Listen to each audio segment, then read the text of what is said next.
What's up guys, Chaos Shinobi here.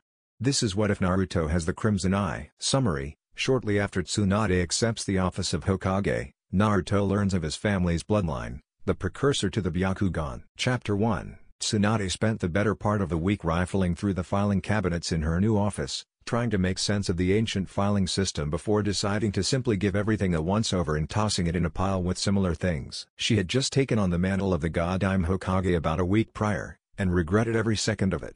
All paperwork.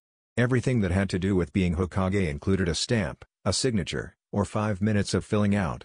Honestly, she was starting to wonder what Nawaki, Dan, and Naruto ever saw in the job. Oh yeah. I'm the boss. Tsunade thought, chuckling to herself. Shizune. Why yes, Tsunade-sama? Shizune asked, walking into the office with a slightly fearful look adorning her features. Whenever Tsunade downright bellowed her name, it never ended well. Get over here and help me through these, damn it. Tsunade called, indicating the scrolls and books still sitting on the shelves around the room, and motioning towards the piles in front of her. Shizune wondered why her master was sitting on the floor, and more so why she hadn't had Chunin administrators go through all of it instead, but she merely sighed before walking over to help her mentor. Now, let's see. History, ooh, blackmail material, Tsunade said, tucking a small scroll into her robes before tossing the others into a rather large pile. Shizune sighed, but couldn't help but chuckle at the older woman's antics. After sorting through a handful of scrolls and books herself, getting a handle on Tsunade's filing system, if it could indeed be called one, Shizune came across a red-bordered orange scroll with a similarly patterned letter bound to it with wire. Teased Tsunade-sama. She muttered. Yes, Shizune? Tsunade asked. She didn't like the tone in her apprentice's voice. She was worried the younger woman stumbled across something she wasn't meant to. This scroll. It's addressed to you, Shizune said, handing the mid-sized scroll to her teacher. To the Godime. Looking it over once, Tsunade immediately recognized the seals of both the Sundaime and Yondaime Hokage on the letter, and as her apprentice had said, it was addressed to the Godime, in an oddly generalized sense. She quickly sat herself back at her desk and undid the cord binding the letter to the scroll. Tsunade only stared at the letter for an instant before slashing the top of it open with a kunai, obviously forgetting there was a letter opener on the desk. Tsunade swiftly pulled the papers out from the large letter envelope, and unfolded the letters inside. Seeing 2 other papers slip out of the now unfolded letters and onto her desk, Tsunade decided to ignore these for a moment and concentrate on the first letter, which was in her sensei's handwriting. To my successor, you are obviously wondering why you are receiving this. Rest assured that this document was sealed over a decade ago, thus holding no bias or comment directed toward you in any way. This was done on behalf of my former successor, Yondaime Hokage. Enclosed is a letter from him better detailing the situation regarding the scroll these documents were attached it, as well as explaining the documents I sealed inside the envelope along with the letters. All I need say is that if all went according to plan, you are receiving these documents at least 15 years after the hero they regard was born. I have sworn to look after him as my own, but should I pass away before he is of age, I would request you do the same in my stead. I am an old man, after all, and my finite time in this world is nearly run its course. It is my deepest wish that all who suffered in this tragedy find happiness, especially young Naruto. I have given him the surname Uzumaki to hide his identity from those who would do him harm, but I fear I can do little more than that, aside from passing a law forbidding anyone else from learning what is sealed within him. Please ask Naruto to forgive an old man his folly in my stead. Tsunade's eyes were in tears before she'd finished the letter. What shocked her more than anything else in the letter, however, was the fact that it was both hand-signed and stamped with her sensei's personal hanko. As far as she knew, no document in existence, save something rivaling the importance of a declaration of war, required both, showing just how important this letter was to the old man. If this is right, then I opened this a good 3 years early. Tsunade thought, before something else dawned on her. Shizune? Yes? When was the Sundaime's law? The one regarding Naruto founded? Tsunade asked, throwing her apprentice through a loop, continuing before the younger woman could speak up. And I mean exactly when it was laid down. About a week after the Kyuubi's attack, I think. Shizune answered. Then that would mean this was written and sealed less than a week after Naruto was born. At her apprentice's curious look regarding her statement, Tsunade passed the first letter to her as she started on the second, which was obviously written hastily, if not haphazardly. To Sundaime Oyaji and Godime Hokage, first off, old man, I'm sorry to say that I ran out of options and had to stick you with my job again. You're probably cursing my name right now for stranding you with my mountain of paperwork, but I'd also like you to take care of my son, Naruto. I mean, so long as it's not too much trouble. Just watch over him when you can, and keep him safe. Our little hero is destined for great things, but only if the villagers manage to see him for the hero he is. I know that as long as he is you and his mother, he'll turn out just fine. I want you to give him the family scroll when he's old enough for it. In other words, whenever you pick the next Hokage in a decade or two, just shirk it off on them. I'm sure my son will understand. Togedime-sama, I am sure you're quite confused by now, so I'm going to explain a few things. Naruto, whom you may or may not know as the Demon Child, is my biological son. Unless some horrendous twist of fate intervenes, my wife should be able to keep our son safe, and teach him enough to survive in this harsh world. Along with this, you should find my son's birth records, and the deed to our estate. If there isn't a copy of our clan scroll along with this, then there should be a copy in my old home. All of your questions should be answered in the scroll. Don't worry about Naruto, give him the scroll, and he'll figure everything out from there. He is my son, after all. Once more, Tsunade saw that the letter in her hand was both signed and stamped by its writer. She sighed before handing the letter off to Shizune and opening up the first of the two documents that had fallen onto her desk. Hey! Kazama Naruto. Who would have figured? Tsunade thought. I only wish his mother had survived to care for him. It would have made all of this a lot less complicated. Tossing the birth certificate onto her desk and taking a single glance at the deed to the Kazama estate, she swiftly turned her attention to the scroll on her desk. It was rather small for a clan scroll, but she assumed it didn't have much of the clan history or jutsu, so that was understandable. Unrolling it, her eyes slowly widened as she read more and more of the apparently ancient document. Call Naruto in here. Tsunade muttered, catching her assistant's attention before simply exploding. Now, as she watched her assistant scurry away, Tsunade couldn't help but think her day was simply shot to hell already, and started looking around for a bottle of sake. Shizune returned about a half hour later dragging an infuriated Naruto along with her. Hey! Why you? What do you think you're doing? I wasn't done with my raw. Naruto, Tsunade said, sternly. Her voice held no quarter, and Naruto silenced instantly, visibly gulping as he waited for whatever punishment was sure to come. For what he had no idea. How would you like to know about your family? Naruto's eyes shot open. What? Seriously? Naruto yelled, and at Tsunade's nod, continued. Of course I want to know. Tsunade glanced at Shizune, who understood instantly, and shut the door. First, the reason there aren't any Uzumaki in Konoha is because there is no Uzumaki clan. Your name is Kazama Naruto, the son of the Yondaime, and apparently...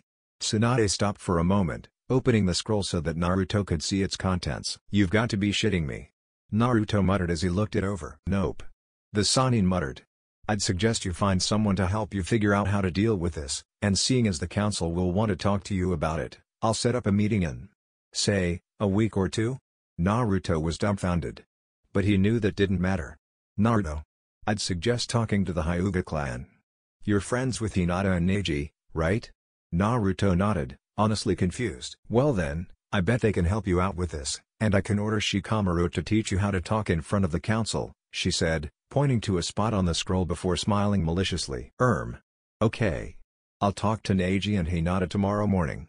Naruto muttered, rolling up the scroll to take it with him. I'll make sure neither of them have a mission tomorrow, Tsunade said, smiling. As Naruto walked out of the Hokage's office, clan scroll tucked safely under his arm, he started thinking to himself. Man. This is weird. First Sasuke starts acting strange, and now this. Naruto hadn't realized it, but he was already at his apartment. Shinsenbeigen, huh? Sounds kinda cool. He muttered. Naruto was up at dawn, as he usually was, but today was different. Today was special. Today he was going to go to the Hyuga compound and ask his two Hyuga friends for Dujutsu training. He was standing in front of the main gates to the Hyuga compound at 6 in the morning, when one of the guards took note of him. What business do you have here, boy? He asked. Naruto winced slightly at the tone in the Hyuga man's voice. I'm here to see Neji or Hinata. The man was instantly glaring at him, opening his mouth to berate Naruto before the blonde cut him off. The Hokage told me to see the Hyuga for Dujutsu training, and they're the only two I know. Why you have a Dujutsu? The guard yelled. Naruto sighed, not even realizing the effect his next words might have. Okay, then. I guess I'll just have to go talk to Kakashi-sensei or Sasuke about it, then. The Uchiha. The guard scoffed, and grumbled before opening the gate. "Follow me. You will meet with Neji-sama." As Naruto stepped through the archway, he jogged up beside the man and asked, "Why can't I see Hinata?" "Because you are different. And it is unsafe for her to be near you," the man said, never looking at the boy. "Damn fox," Naruto muttered, catching the guard's attention. Naruto could have sworn he saw fear in the man's pale lavender eyes for an instant. "But Tsunade told me she was holding both of their teams back from missions so I could get this training. It's practically an order, I think." The man stopped walking, cursing under his breath. When Naruto noticed he was walking alone, he turned back to find the branch member stock still saved for his twitching eye. Naruto was about to ask if he was alright when the man spoke up. "I will take you to the courtyard where Neji-sama should be. And then I will summon Hinata-sama for you," he said through gritted teeth. Okay. Naruto muttered, watching as the now furious Hyuga led him down the hallways. Eventually they came upon a door leading outside, and Naruto watched as the guard slid the door open, revealing a familiar face. "Neji." "Naruto?" Neji muttered, obviously surprised to see the blonde boy. "Yup," Naruto yelled, running over to him as the guard retreated back into the hallway. "I'm sorry if I came at a bad time, but I kinda need help with something." Neji sighed. "I don't know what I could possibly help you with, Naruto." "Well, there's Daijutsu, Genjutsu. I think I might be a little better than you with ninjutsu," Naruto said, stroking his chin in thought. "I'm sure you could teach me a thing or two about fancy manners and girls, too." Neji paled slightly, and this did not go unnoticed by the blonde. "What's wrong? Girlfriend trouble?" Neji shook his head vigorously. Naruto could tell the Hyuga boy was quite flustered for some reason, and was intent on finding out if he could help in any way. I'm Naruto's face lit up in a mixture of confusion and realization for an instant before he cleared his throat. "Wait. Boyfriend trouble?" Naruto muttered. Neji's face turned into a visage of horror and disgust when he heard his friend's implication. No. Neji screeched. Naruto had sometimes wondered if having your voice break during puberty was a rumor, but hearing it happen firsthand convinced him otherwise. "I'm in an arranged marriage," Neji continued after he'd taken a moment to calm himself. "So, I don't know how I could be of help with girls. I've never been out on a date before, and I doubt I ever will." "Ah. That makes sense. So, who's the lucky girl?" Naruto asked. "Well, I am betrothed to my cousin, Hinata," Naruto yelled, causing the older boy to jump slightly. "Wait, what?" "No," Neji yelled. "She's my mother's stepsister's daughter." "Oh," Naruto said, letting out a sigh. "Well, why don't you tell me about her?" "Well, she reminds me of Hanabi-sama, which is oddly frightening," Neji said. Naruto could barely make out the fact that the older boy was shuddering. "She just turned 12 last month. And I was informed of the arrangement then.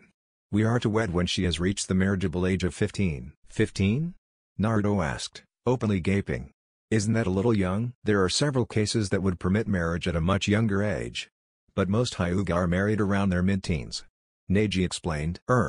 Well, yeah," Naruto muttered, clearing his throat again. "That's really interesting." "Naruto, I must ask you, why have you come here today?" "I need to leave for my team's mission briefing in just under an hour," Neji said, earning a smile from Naruto as the door to the hallway slid open, unnoticed by either of the boys. "Oh no, you don't," Naruto yelled merrily. "I talked to Oba-chan yesterday, and she said she was canceling missions for you and Hinata so you could help me with my dujutsu." Neji's eyes shot open wider than they ever had before. "Dujutsu? And Naruto-kun?" Hinata asked from the doorway. "Hinata," Naruto shouted cheerfully. "Is it true, and Naruto-kun? Why you have a dujutsu?" Hinata asked, a flurry of emotion streaking across her form. Naruto could tell, even with his limited understanding of body language and facial cues, that Hinata was uncomfortable. Sure, he saw a hint of excitement and happiness for him, but that was easily dwarfed by curiosity, anxiety, and if he wasn't mistaken, fear. Why would Hinata be afraid? "I'm not scary. And she doesn't know about the Kyuubi." "Hinata. Are you okay?" Naruto asked softly, walking up to her, and placing his hands on her shoulders in what he hoped was a comforting gesture. "Naruto has a dujutsu." Hinata thought after she heard it from him herself. "He doesn't have the Byakugan or the Sharingan. So what could it be? It's obviously rare. Meaning he'll wind up married off to some whore just to breed his bloodline. I'll never make Naruto-kun love me now." Her mind raced, until Naruto walked over and placed his hands on her shoulders. "Oh Kami. He's touching me. He cares about me. I can still make him love me if I just tell him now. And na Naruto-kun." She started, trying with all her might to embrace him, to meet his lips with hers, but all she did was shudder in his grasp, moving maybe half an inch towards him. Lo. The pair were broken from their thoughts as Neji cleared his throat. "Well, what is this Dujutsu?" Naruto smiled once more before answering with a single word, "Shinsenbigen." "Shinsenbigen?" Neji confirmed. "That sounds familiar. Probably its similarity to the word Sharingan it's probably nothing." "Yup." Naruto cheered, holding up his family scroll, and tossing it to Neji. "I already looked through it last night. I could hardly sleep." Neji walked up, and took the scroll with a slight bow, setting it on the large stone patio surrounding the courtyard's fountain centerpiece. Within the first few words regarding the Kekkei Genkai, Neji had to actively restrain himself from activating his Byakugan in an attempt to read the scroll's entirety instantly. "This is impossible." "And Neji Niazen?" Hinata asked, walking up behind him when her cousin flagged her over. Naruto arrived behind her just after she'd clamped her hands over her own mouth. "What are you two?" "Ooh. Yeah." Naruto muttered. "These." Neji started, double-checking the name. Kazama must have indeed been a clan most formidable and ancient. Hinata gasped again, this time because Naruto wrapped his arm around her shoulders. "What, you're put off by the fact that we probably have the same great-great-great-great?" Naruto started, counting on his fingers as he continued. "Great-great-great-great-grandfather? I will. Want to look at your clan's historical documents?" Neji muttered. There is a C copy of the Kekkei Kazama clan archives here. Alongside our own," Hinata said, softly. "That makes sense. I mean, our history is your history, ni?" Naruto asked, rubbing the back of his neck curiously. "I thought Shinsenbigen sounded familiar." Neji muttered. "I'll read through those archives later. For now, let's work on activating your Dujutsu." "All right," Naruto yelled, running around the fountain several times, jumping occasionally. Neji could tell Hinata was giggling at the sight of it, but he didn't say anything. "Naruto," Neji snapped. "I will help you on one condition." At Naruto's nod, the older boy continued, "Shut up." Naruto was about to go off on a tangent, but the look on Hinata's face stayed his temper. "All right, I'll quiet down a little." "Happy?" "Very." Neji muttered. "Now, your Shinsenbigen is much like the Sharingan in that it's segmented into levels whereas the Byakugan has a single form." "Okay, so then how do I get it to work?" Naruto asked, crossing his arms over his chest. "Focus chakra into your eyes, and fight someone," Neji said, his eyes never leaving the scroll. "It activates in life-threatening situations, but it is very difficult to do so. Channeling the chakra into your eyes should make it far easier to do so. Even heavy training might work for it then." "All right then," Naruto said, bringing his hands up in a ram seal. After a few moments of silence, Naruto couldn't stand it any longer. "Why isn't anything happening?" he grunted. Neji sighed before snapping his fingers. A young woman from the branch family, obviously acting as a maid, emerged from the door. Neji stood and bowed to her before making his request. "I am researching the Kazama bloodline on behalf of Hinata-sama. I would like for you to bring me any materials on their family history or their Dujutsu that may be in our archives, please." The woman nodded and left, leaving Neji to turn back to Naruto's scroll. "Wait. I think something's happening," Naruto said, noting the tingling sensation in his eyes. "And Naruto-kun," Hinata yelled, as she watched his azure blue eyes slowly shift to a deep emerald green. "What? Something happen?" Naruto asked. "Hold that chakra there, and spar with Hinata," Neji suggested. "I will continue researching these documents." "Fight with a Naruto-kun? I couldn't." Hinata objected, turning towards the blonde boy she loved. "It's okay, Hinata. It's just a friendly spar," the aforementioned blonde said, dropping into a rough taijutsu stance. "I guess," Hinata muttered, taking her own stance. Several hours later, Naruto and Hinata were both breathing heavily. Both had shed their respective jackets, revealing that Naruto was wearing a black t-shirt, while Hinata wore a lavender tank top. It got rather hot, constantly wearing a jacket. It didn't seem weird at all that she wore something like that under it. Both were sweating rather profusely, easily visible even on Naruto's black shirt, and especially visible on Hinata's clothing. Naruto was leaning up against the fountain while Hinata was lying in the grass as the door slid open again. "Hinata-san?" the younger of the two sisters asked, quite confused by what she was seeing. Hinata was on the ground, panting, while Neji sat waist-deep in scrolls, reading constantly. What caught her eye, though, was the green-eyed blonde in front of her. You're the one who beat Neji in the Chunin exam, right? Yeah, as a matter of fact. And you're Hinata's younger sister, right? Naruto asked. Yes. My name is Hanabi. She answered, nodding her head in place of a bow. Naruto, however, failed to understand how disrespectful that was, and kept going with the conversation. Really? I love fireworks. Naruto proclaimed, causing the young girl to match the blush her older sister always had around the blonde. Well. Thank you, Hanabi said, practically choking on the words. No one had ever said anything like that about her name before. Hey, you wanna spar? Naruto asked, catching Hanabi completely off guard with the question. Neji and Hinata are helping me figure out my dojutsu, but Hinata seems a little worn out. Sure. The girl muttered, dropping into a basic Juken stance, blankly staring into the boy's beautiful green eyes, so focused in fact, that he managed to catch her with a sweeping kick before she even realized she'd moved. You're the Hyuga prodigy? I'd never be able to catch Hinata or Neji with that. Naruto muttered offhandedly. You'll pay for that, pretty eyes or no. Hanabi proclaimed, causing all eyes to fall on her. Even Neji looked up from his reading. I didn't say anything. I didn't know Hanabi-sama liked green eyes. Neji muttered under his breath as he went back to his research. Today was just one surprise after another. Naruto managed to leave both sisters exhausted from training at a little after noon, and decided to ask Neji about training with his team tomorrow, which he accepted. Hanabi was probably going to be busy with her own training while Hinata had missions to do anyway. Naruto was sitting on his stool at Ichiraku's, lazily slurping away at his noodles, occasionally fingering the cloth strap holding his clan scroll to his back. Around his fifth bowl, a familiar boy sat down next to him. Shikamaru?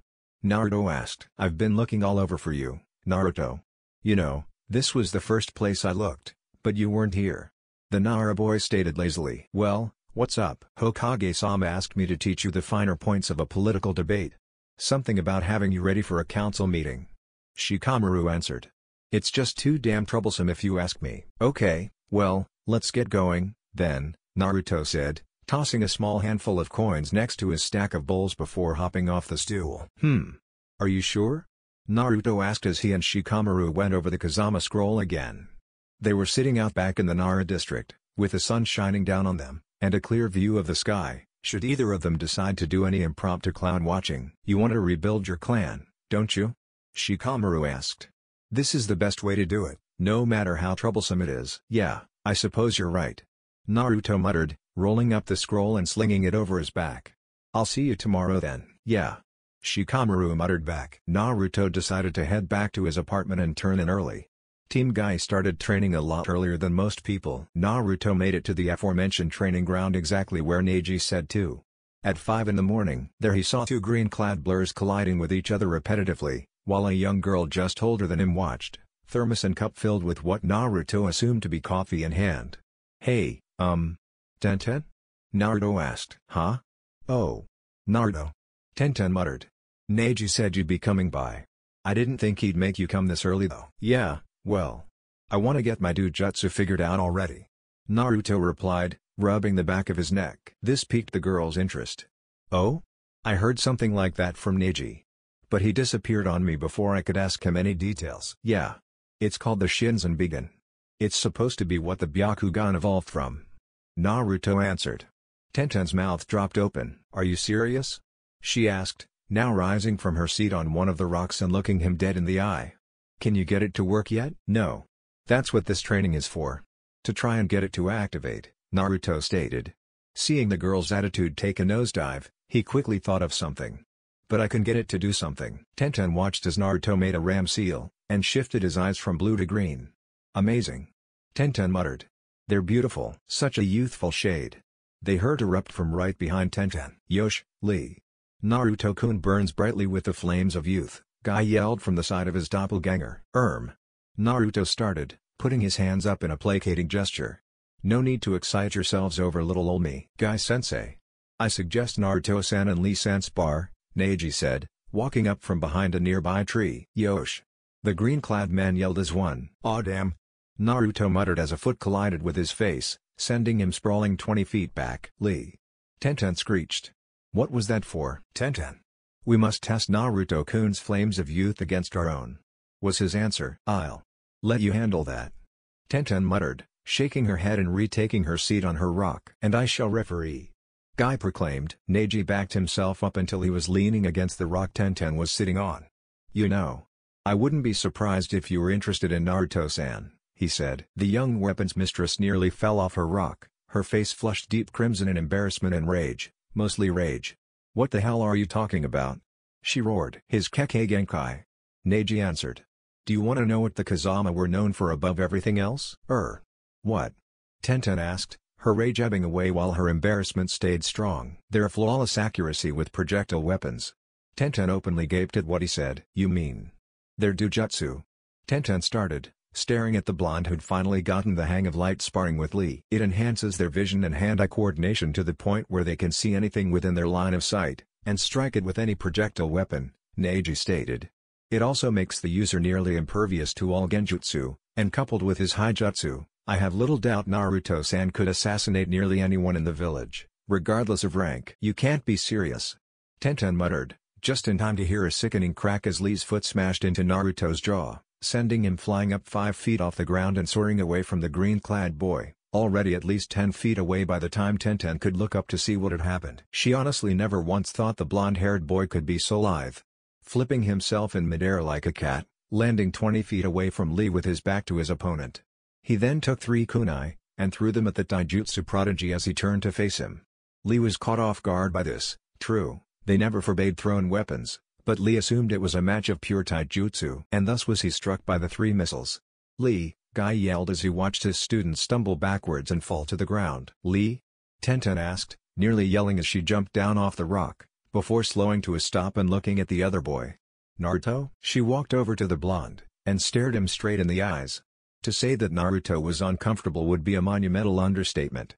Especially when she reached out with her right hand, and began to caress his cheek, sliding her thumb along his whisker marks as she continued to gaze into his soul. I got something on my face?" Naruto asked, now sweating bullets. "Amazing," she said, finally, placing her left hand on his other cheek, now firmly holding his face as she slowly inched them closer. "Your eyes changed again. They're beautiful, Naruto." Neji cleared his throat beside them, causing the girl to nearly jump out of her skin. "If you two are done with the romantic drivel, we need to take Lee-san to the hospital, to assess the extent of his paralysis." Paralysis? Tenten yelled. "Yes."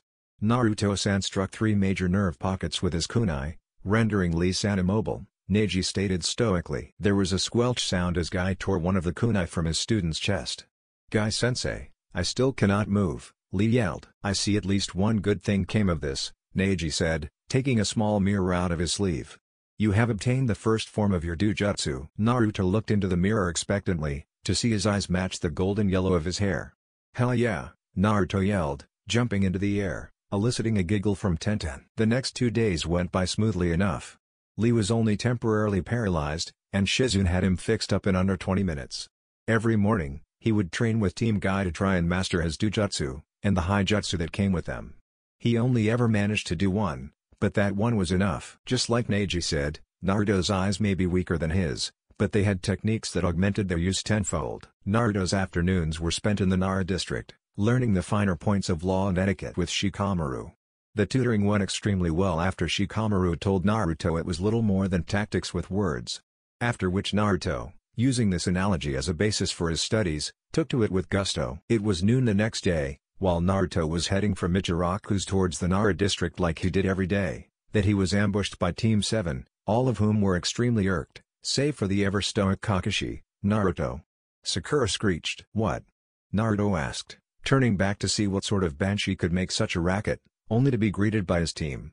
"Oh, hey Sakura-chan, how have you been?" "Lousy," she said, stomping her foot down where Naruto's sandal used to be until a split second earlier. If she wasn't so angry, she might have noticed the fact that Naruto would never have pulled his foot back in time 3 days ago. "Well, why is it my fault? Tsunade pretty much ordered me to take some special training. I mean, she ordered other people to give me the training, after all," Naruto said, trying to placate the rampaging girl. "You see? I told you he had authorization from Hokage-sama," Kakashi lazily rebuked. "I'll admit, I don't even know what this training is, but it must be important." Naruto shrugged. "I'm just training my Dujutsu." Everything froze in that moment. Sakura gaped in a mix of horror and confusion. Sasuke tensed as his rage towards the blonde was fueled by envy, and Kakashi stood there like an idiot. His visible eye twitched, and the grip he held over his precious book loosened as he lost focus on reality. Naruto was simply standing there, waiting for a reply, giving the Jounin ample time to think things through. It can't be the Byakugan, or the Sharingan. I've never heard of a blue-eyed Dujutsu other than. He can't be a Kazama, can he? It makes sense. Uzumaki could easily be a false name, after all, but there were only so many left, and none of them had children except. The resemblance is uncanny, how could I never have noticed before? The perverted novel, which had been slipping from his grasp ever so slowly since he lost his focus, finally fell from his hand as he concluded his thoughts. Naruto is Arashi-sensei's son. Naruto was the only one to see the book fall, and a look of confusion washed over him. Kakashi-sensei? He muttered. Then the book struck the ground, drawing the attention of all three Jonin to their sensei. Kakashi only knew 2 words that could express his feelings in that moment. Holy fuck. None of them had ever heard their sensei swear so openly before. Let alone so stoically. The Cyclopean shinobi took 3 steps forward, until he was standing right in front of Naruto, about 2 feet from him. Naruto. Kakashi muttered, a serious undertone to his voice. What is your name? The blonde and silver-haired shinobi stared each other down for a few seconds before Sakura cut in. What do you mean, sensei? It's Naruto. The same old Uzumaki was stopped by a firm hand on her shoulder, and a pair of black eyes glaring into hers. Sasuke knew why his sensei had asked the question, and he wanted to know the answer as well. My name. Naruto muttered. He still wasn't used to calling himself this. Is Kazama Naruto? Sakura and Sasuke were both equally confused when Kakashi knelt down in front of Naruto, placing his hand on the boy's shoulder. And? Your father? Naruto lowered his head for a moment before answering. Kazama Arashi, sensei? Sakura asked, seeing tears trickle down and soak into his mask. I'll be fine. Kakashi answered, wiping his eye with his forearm and taking a deep breath. Okay, you two, run along, he said, making a shooing motion with his hands towards Sakura and Sasuke as he walked over to retrieve his book from where it fell. You can't do this, Sasuke yelled. I need training. Then spar with Sakura, Kakashi sighed. I have private matters to discuss with Naruto. We'll train tomorrow, okay? As the two started back along the street in the direction Naruto had been traveling previously, Sasuke turned around to see an excruciatingly cheerful Sakura blocking his path. So, where to now, Sasuke-kuhoag? She managed to get out before Sasuke shoved her aside, essentially throwing her to the ground. Leave me alone. Sasuke muttered as he walked away. Kazama Arashi, your father, was my Jounin sensei, Kakashi stated as they walked along. Whoa. That's actually kinda cool. Naruto muttered back. I could tell you about him if you'd like. Over a bowl of ramen, maybe? Kakashi asked, his smile easily visible through his mask. Maybe tomorrow, sensei. I've got some training to do with Shikamaru now, Naruto said, now walking a few steps ahead of the older shinobi. Ah, yes, Kakashi sighed. You know, like the Nara, the Kazama were shadow users. Yeah, I know. Whose combined skills could destroy an army. I've heard the stories too, you know. Naruto cut in. Ah, yes, you've gotten a hold of your clan's historical scrolls, right? Kakashi asked. Well, Hinata and Neji found them, and Neji's been going through them, relaying all the more interesting things to me during our morning training. Including the fact that your great-granduncle was an Nara? Kakashi asked, a curious mirth to his tone. Naruto sighed. Listen, Kakashi-sensei, I need to go, and get done with my training, okay? I'll talk to you later, Naruto said, jumping away. Maybe I should talk with him or Sasuke about my Shinzan-bigen. After the day's lesson at the Naras, which surprisingly consisted mainly of marriage laws, Naruto set out to find an Uchiha. Or rather, any non-genocidal shinobi with an Uchiha eye. It was dusk by the time Naruto gave up on trying to find Kakashi. Chances were that the pervert had locked himself away with his books somewhere. That just left Sasuke. The young Uchiha was easy enough to find.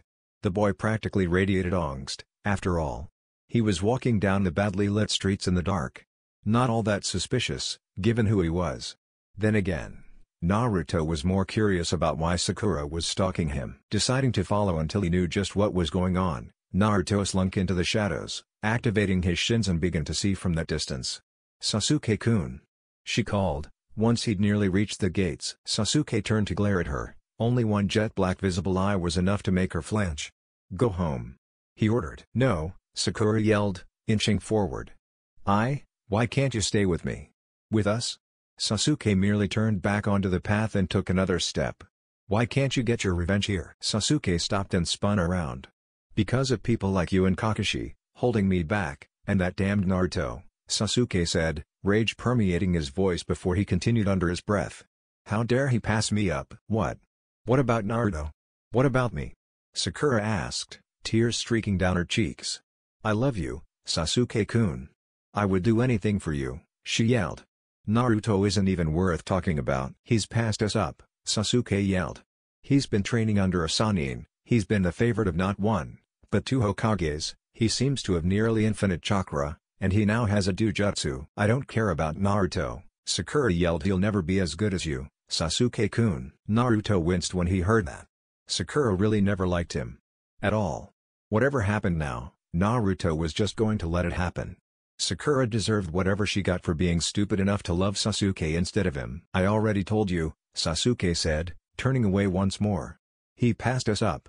I need power, and I need it now. Sasuke-kun, Sakura yelled after him. If you won't stay, then take me with you. Please. Sakura. She heard from behind her as Sasuke vanished. You have never been more than a hindrance to me. She felt a sharp pain in the back of her neck, and fell unconscious, Sasuke stepping over her fallen body and going on his way. Damn it!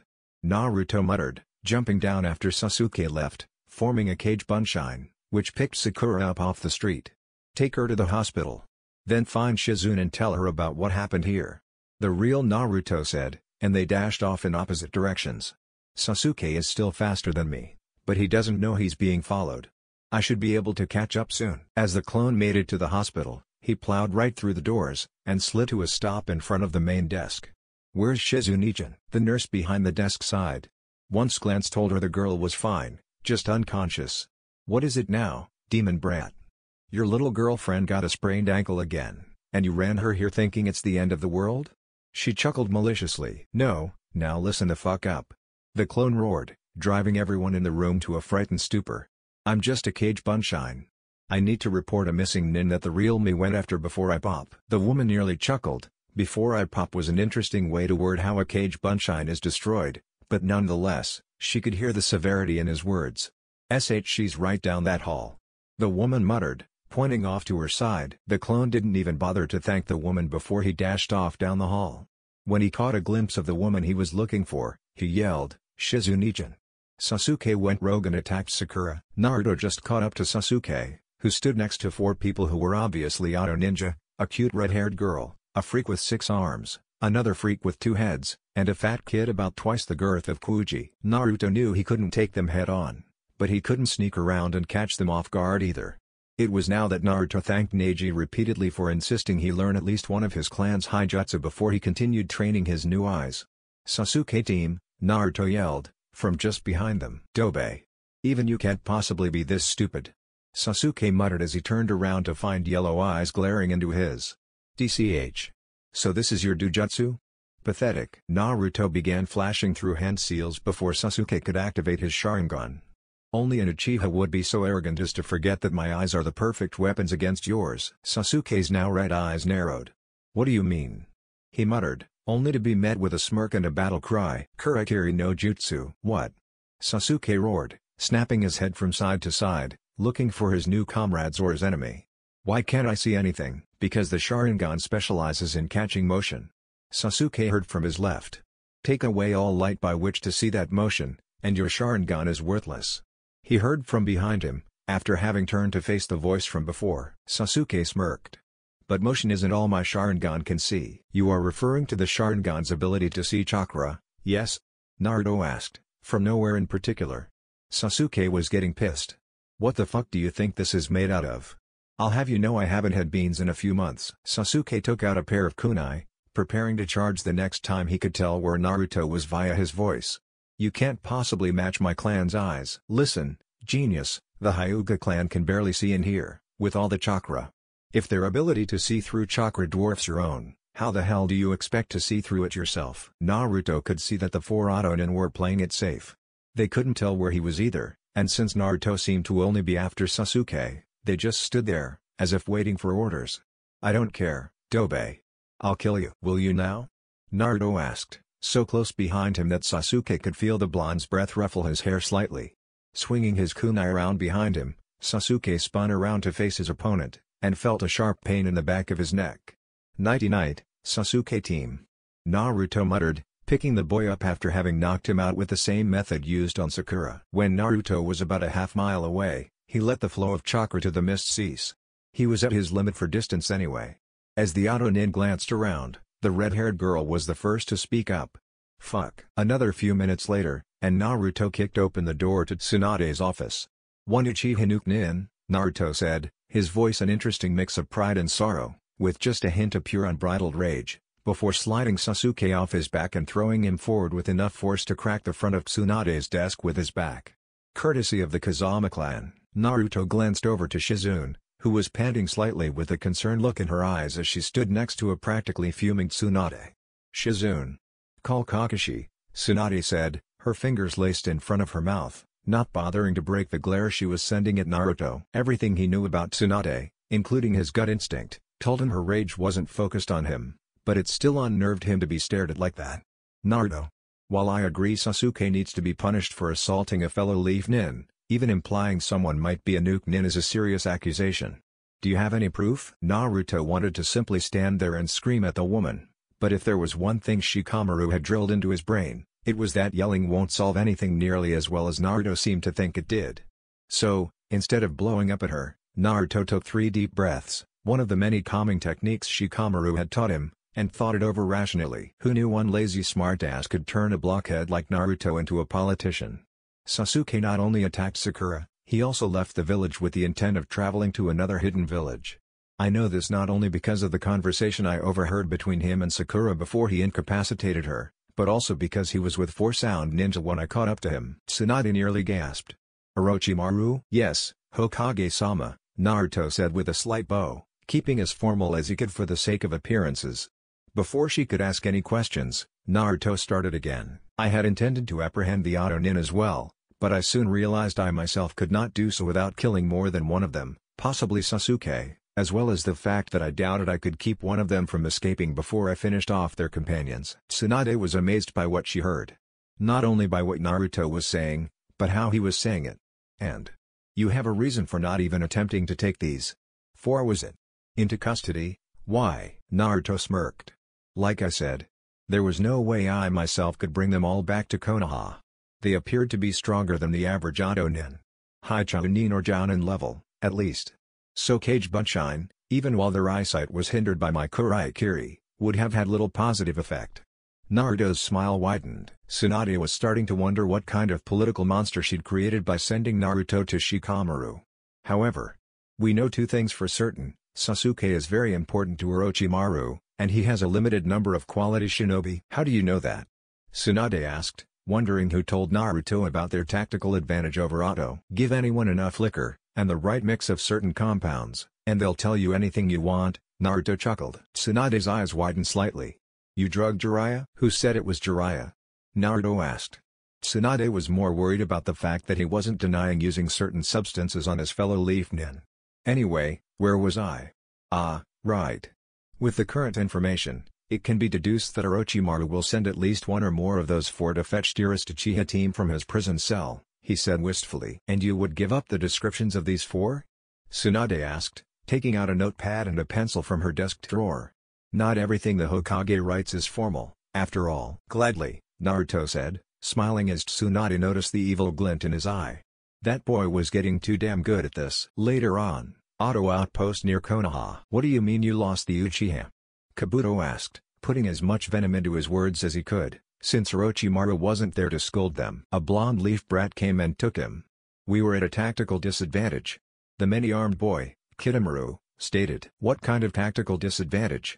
Kabuto asked. The fucker did something so we couldn't fucking see. Tuya, the redhead, growled. He used something. A jutsu called the Kurakiri? The other odd boy, Sakon, muttered. Fucking idiot fag. He called it the Kuraikiri. Tuya added spitefully. Jirabu, the large boy and only one yet to speak, finally added his thoughts. What do we do now? Kabuto chuckled. Naruto-kun is an interesting one, isn't he? Confused looks derived from his mutterings made Kabuto decide to explain. The boy, did he have blonde hair, whisker marks, blue eyes and wear a horrendous orange jumpsuit? Kabuto asked, getting mixed reactions from the four, until Tuya spoke again, except for the fact that the fucker had yellow eyes. That's him. Yellow? Kabuto asked, and all four nodded. I see. Possibly a doujutsu of some sort. It was. He said so himself. Kitamaru added. Kabuto smiled. Then we have a new mission. Infiltrate Konoha, find Sasuke, and take him back to Orochimaru-sama. Kabuto began rummaging through one of the back rooms, returning with 2 large boxes. Also, if you find that boy, Uzumaki Naruto, you are to do what you can to abduct him as well. One problem, fag. How the fuck do we get in? Tuya spat. Kabuto opened the boxes to reveal they were filled with clothing. Disguises, my dear. I have a beautiful dress that would suit you perfectly, Tuya-chan. Tuya's fist instantly appeared in Kabuto's face. No way in fucking hell am I wearing a fucking dress, she roared. Kabuto pushed his miraculously undamaged glasses up the bridge of his nose as he chuckled. Fair enough, Tuya-chan. Sakura stirred in her hospital bed, a slight headache nagging at her while she woke. It took her a moment to realize where she was, another to remember what had transpired the previous night, and one more to realize she wasn't alone. Naruto? The blonde glanced over at her from his seat next to the window. He'd been staring out of it until she spoke. Ah, Sakura. I see you're awake, finally. Yeah. She muttered. So, care to explain what happened last night? Naruto asked, at which she shook her head. Well, I could always ask Sasuke, but I figure I gave him a worse headache than he gave you. Sasuke-kun is still here? Sakura asked hopefully. Yup, Naruto said, mocking enthusiasm. He was about a mile outside Konoha's gates, talking to a bunch of Otonin, but after I knocked him out, he was ecstatic about coming home to you. Sakura could hear the spite in his voice through his cheerful sarcasm. What did? How do you know? I was there, Sakura, Naruto said. For the first time, she noticed he was leaving the chan off of her name. Since before you confronted him, then I made a cage bunshine to take you back to the hospital and tell people what happened while I beat down your would-be bastard of a boy toy. There's no way that Sakura started that I could beat the mighty Uchiha? Naruto asked. After waiting a moment for her to answer, he spoke again. I can't believe you still love him. Naruto muttered. I can't believe you still think he's better than me. Better for you than me. But Sasuke-kun is an Uchiha, Naruto spat, saying the word as if it were taboo. A vile despicable thing neither my clan nor the Hyuga should have ever allowed to exist. Sakura flinched at his words. You can't mean that. The only Uchiha left are missing Nin, Sakura, Naruto said solemnly. No, Sasuke-kun left the village intent on leaving the country in the company of enemy shinobi after attacking one of our own, Naruto said. He is currently serving out his sentence of life imprisonment with possibility of parole after his chakra coils are sealed in 1 week's time. Sakura felt tears stream down her cheeks. How could? The only thing they plan to keep themselves from sealing off is his blood, so he can pass his eyes on to his children. Then again, they'll probably just artificially inseminate donor women. Naruto added, striking a thinking pose. How can you say such things? Sakura yelled. Naruto moved toward her, leaning forward, and whispering, because I want you to hurt. Before leaning back in his chair again. Just like I do. After hearing that no matter what I do, you'll always see him as better than me. Even though I loved you longer than you loved him, even though he's never even said a single kind word to you, even though he's a criminal. Even Naruto was tearing up by then, and Sakura's tears showed no signs of ever stopping. I am far more powerful than Sasuke team, the bearer of one of, if not the oldest known Kake Genkai in existence, the very martyr for this village's hatred and sorrow, the boy who's saved your life more times than I can remember, the student of the Sannin Jiraiya and the son of his student, Kazama Arashi, the Ondame Hokage, Naruto said, slowly turning away from her as he spoke, trying to keep her from seeing his own rivers of tears, and doing his best not to choke on his own words. I was an idiot for ever falling in love with you. At this rate, you will live a cold and lonely life, Haruno-san. Even if you don't deserve such a dismal fate. After he was finished, Naruto opened the door, walked out into the hallway, and shut it behind him, leaving the girl to cry her heart out. Did you really have to say all that?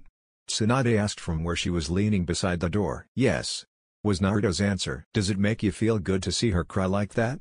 She asked, spite dripping from her words like a poison. Naruto sighed as he wiped away his tears. No, he didn't feel good about it. He hated himself for saying it, and was sad to see her cry. But there was something else Naruto could barely put a word to, something in his soul that cracked and splintered away, leaving behind a lighter, clearer focus on his life. "No, I feel free," he said as he started his trek home. The next day, Naruto started out like he usually did. He woke up at 4, made breakfast, which surprisingly consisted of something other than instant ramen, after hearing Guy rant about how eating ramen every meal could actually hinder one's training, took a quick shower, checked his plans, and headed out. Training went as it usually did, save for the fact that he had to retell the entire tale of how he bested the great Uchiha while having to listen to Guy and Lee's respective rants. After he finished telling them what happened, he was unnerved by the way Tenten was eyeing him. It was something like admiration? Naruto couldn't figure it out. After training, and talking to Tenten for about a half an hour afterward, Naruto made his way to Ichiraku's. Shikamaru was never strict about when Naruto showed up. Hell, he could skip altogether and the Naruboy would take it in stride, not that Naruto would ever pass up training of any sort. Or at least, he thought as much. "Hoi! Old man. I'm hungry." Naruto heard from his favorite stand. Eyeing the rowdy customer from behind the corner, Naruto nearly let out a gasp. "It's her," he thought. "That Oto Kunoichi." Diving back behind the corner, he leaned against the wall, trying to think about how to handle this, when he nearly started chuckling. It was just too perfect a prank to pass up. "Hey, Ayame, hey old man," Naruto said as he took the stool right next to hers. It wasn't long before she noticed him out of the corner of her eye. "It's you," she yelled, nearly stumbling back off her stoolie. Naruto looked up at her with a bluntly confused expression. "Do I know you?" he asked, laughing his ass off in his head. Well, I guess not," she said. Damn, it's hard to keep from just fucking cussing him out. Why did that bastard fag Kabuto have to order me to keep my mouth shut? Oh yeah. People don't talk like I do around here. Naruto watched as she took a few noodles from her bowl of beef ramen, and started eating. Naruto ordered his usual 5 bowls of miso, followed by whatever he wanted to order after that. He couldn't help but let his eyes roam, eventually landing on the undercover Kunoichi. She wore a plain red shirt, and plain black pants, along with sandals and the weird hat thing Naruto saw her wearing yesterday. She was obviously trying too hard not to attract attention to herself. "So, what's your name, cutie?" Naruto asked with a wink, causing the girl's cheeks to flush slightly pink. No one had ever called her cutie before. "Well, Kabuto said shit like that, but he's a lecher of a fruit, so that doesn't count." "Tuya," she muttered. Here he was, the target of her secondary mission, and he was complimenting her looks, and asking her name. All the same, best to make sure she had the right guy. "And you?" "Ah, my name. Kazama Naruto," he answered. "Kazama?" Tuya asked in confusion. The boy she was looking for was supposed to be Uzumaki Naruto. Then again, this kid looked exactly like Kabuto described, right down to his azure eyes. Oh well, this was him. She was sure of it. "So, where are you from?" Naruto asked, causing her to stiffen slightly. "You gonna be in town long?" She thought for a moment, trying to figure out a backstory the brat would believe. "I'm from Suna," she said, coming up with it as she went. "My father is here on business, and I've got my run of the town until he's finished." "Suna, you say? That's great," Naruto said. "You wouldn't happen to know Gaara, would you?" Who?" the redhead muttered. "You don't know him? Huh. He's as famous in Suna as I am here." Naruto muttered, easily poking holes in her story. Maybe Sabaku no Gaara would be a bit more familiar? Tuya thought about it for a moment. The name did sound familiar, but she couldn't place where she'd heard it before, and saying yes would only land her with him asking questions about the Suna boy. "No. I think I've heard of him, but I can't really say." Naruto's smile faded slightly, and Tuya could see the diabolical glint in his eyes. This boy knew who she was. He remembered her, and there was nothing she could do about that. And then he smiled. Hey, well, I guess not everyone knows who the Kazekage's kids are." Tuya froze. He was talking about that Gaara. Everyone in Suna knew who about him. "Gaara's the youngest, and he's a redhead, like you, too." Naruto's smile widened slightly before he continued. "He's also a genocidal insomniac, not to mention one of my best friends. Hey, I can introduce you if I go with you when you head home." "And no, that's fine," Tuya muttered, clenching her fists and teeth so tightly her knuckles turned white and Naruto could practically hear her teeth grinding together. "Oh, well, okay," Naruto sighed, digging into his ramen. Literally. How he stayed then, Tuya had no idea. The worst part was, she couldn't look away. She just chalked it up to morbid curiosity. Say, Tuya muttered, trying to think of ways she could get this boy alone and knock him out. Or maybe she could seduce him, and he'd follow her to Otto willingly? Do you think you could show me around the village? It's my first time here, after all. She did her best to sound weak and timid. She nearly clawed out her own throat, she was so good at it. It was a little pathetic. Naruto raised an eyebrow curiously. Again, he found something too good to pass up. You mean like a date? And then everything came crashing down. Aww. Dad, get over here. Naruto has a new girlfriend. The girl behind the stand, who Naruto called Ayame, yelled, squealing occasionally. Oh, he does, eh? Tucci asked as he came out from the back. I'd like to meet this girl. Tuya flushed a deeper pink then. I never said anything about a date. So then, you don't like me? Naruto asked, looking downtrodden. Now look what you did, Ayame yelled. Naruto, are you okay? Tucci asked, walking up close to the boy from behind the counter. I didn't do anything, Tuya yelled back. Yes, you did. You made Naruto-kun cry. He's not crying, Tuya yelled, before hearing sniffling sounds from the young blonde. You see. Ayame screamed. I never agreed to a fucking date with a fucking brat, you damned bitchy whore. Tuya continued to unleash a stream of cursing and obscenities for the next 3 minutes straight, ending with her sitting back down on her stool in a huff, breathing heavily. Aw fuck. Tuya thought. Now they're going to ask questions. Surprisingly, Naruto was the first to break from his stupor. Huh? Tourette's? Naruto asked, tilting his head to the side slightly. Tuya gawked at the boy for about a second before shaking her head slightly and nodding. Ayame and Tucci seemed significantly more forgiving of her outburst after that. True, she didn't actually have any sort of coprolalia, but playing along got her out of trouble there, so she really couldn't complain. I can usually keep it under control, but every so often, things just slip out, you know? Tuya said timidly. She fucking hated acting nice. So, then. What do you say to that date, Tuya?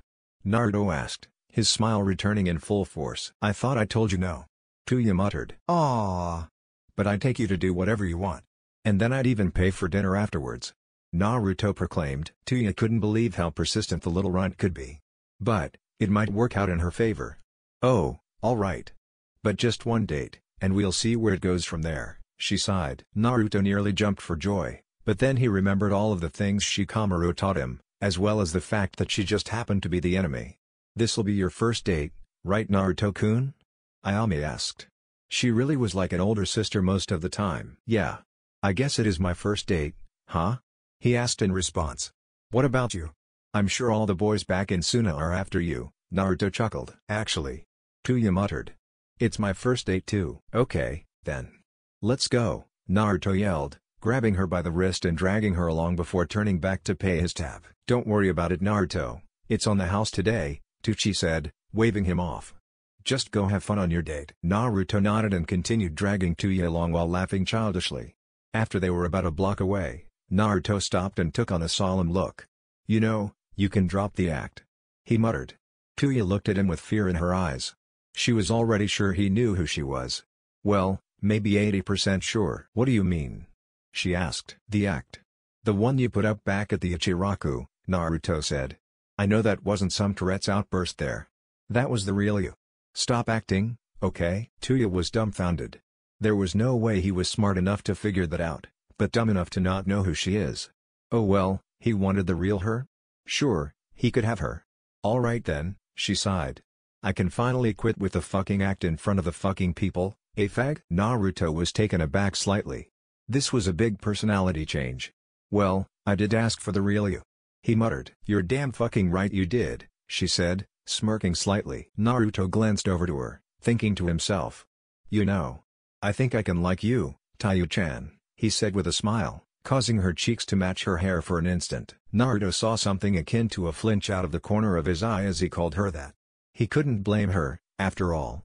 Depending on how long she'd been with Orochimaru, she may never have had a single kind word spoken to her that she could remember. Enemy or no, Naruto could tell all she needed were kind words and a shoulder to cry on. Now it was just a matter of getting her to open up to him. Don't call me that, you fucking fag, Tuya yelled after regaining her senses. Hey, if you keep calling me names, then I can call you whatever I want, Taiyu-chan, Naruto said, smirking. Fucking damn it. She muttered. So, for this date, Naruto said, catching her attention. I was hoping you wouldn't mind stopping by a friend's place to tell him I wouldn't make it for training today before we left, then I was thinking. Maybe a movie? The redhead stared at him for a moment before sighing and nodding. Fine. Whatever. Naruto couldn't help but notice the look in her eyes after she said that. She was happy. As they reached the Nara residence, Naruto was still telling Tuya various tales about his past, including his many pranks. Needless to say, she was in a fit of rolling laughter by the time they found who they were looking for.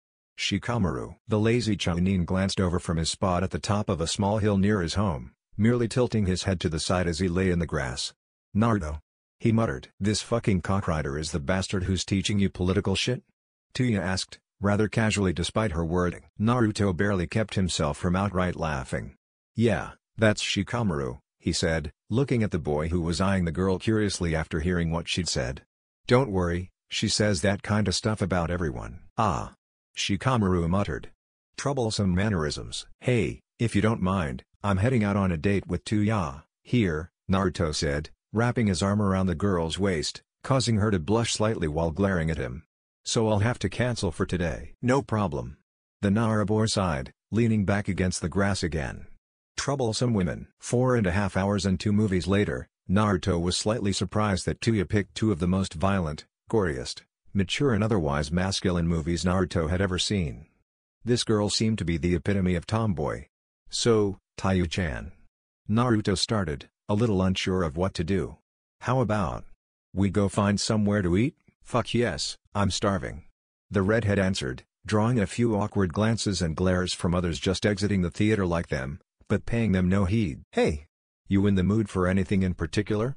Naruto asked, hoping she could think of something so he wouldn't have to. There really was only one place he ever ate. How the fuck should I know? Where the fuck do you go to eat? She asked in return. Well, there is this ramen stand. But I'm not sure if it's really first date material, Naruto said, rubbing the back of his neck. Anything is good, Tuya said, and they set off. Tuya looked over toward where her blonde date was pointing. That's the place where we met. She muttered. Naruto shrugged, rubbing the back of his neck. So it is, huh? He chuckled. Well, it's the only place I ever eat at, mainly because they don't throw me out if I try. Tuya glanced over at him for a moment, just catching the sad look on his face before he smiled again.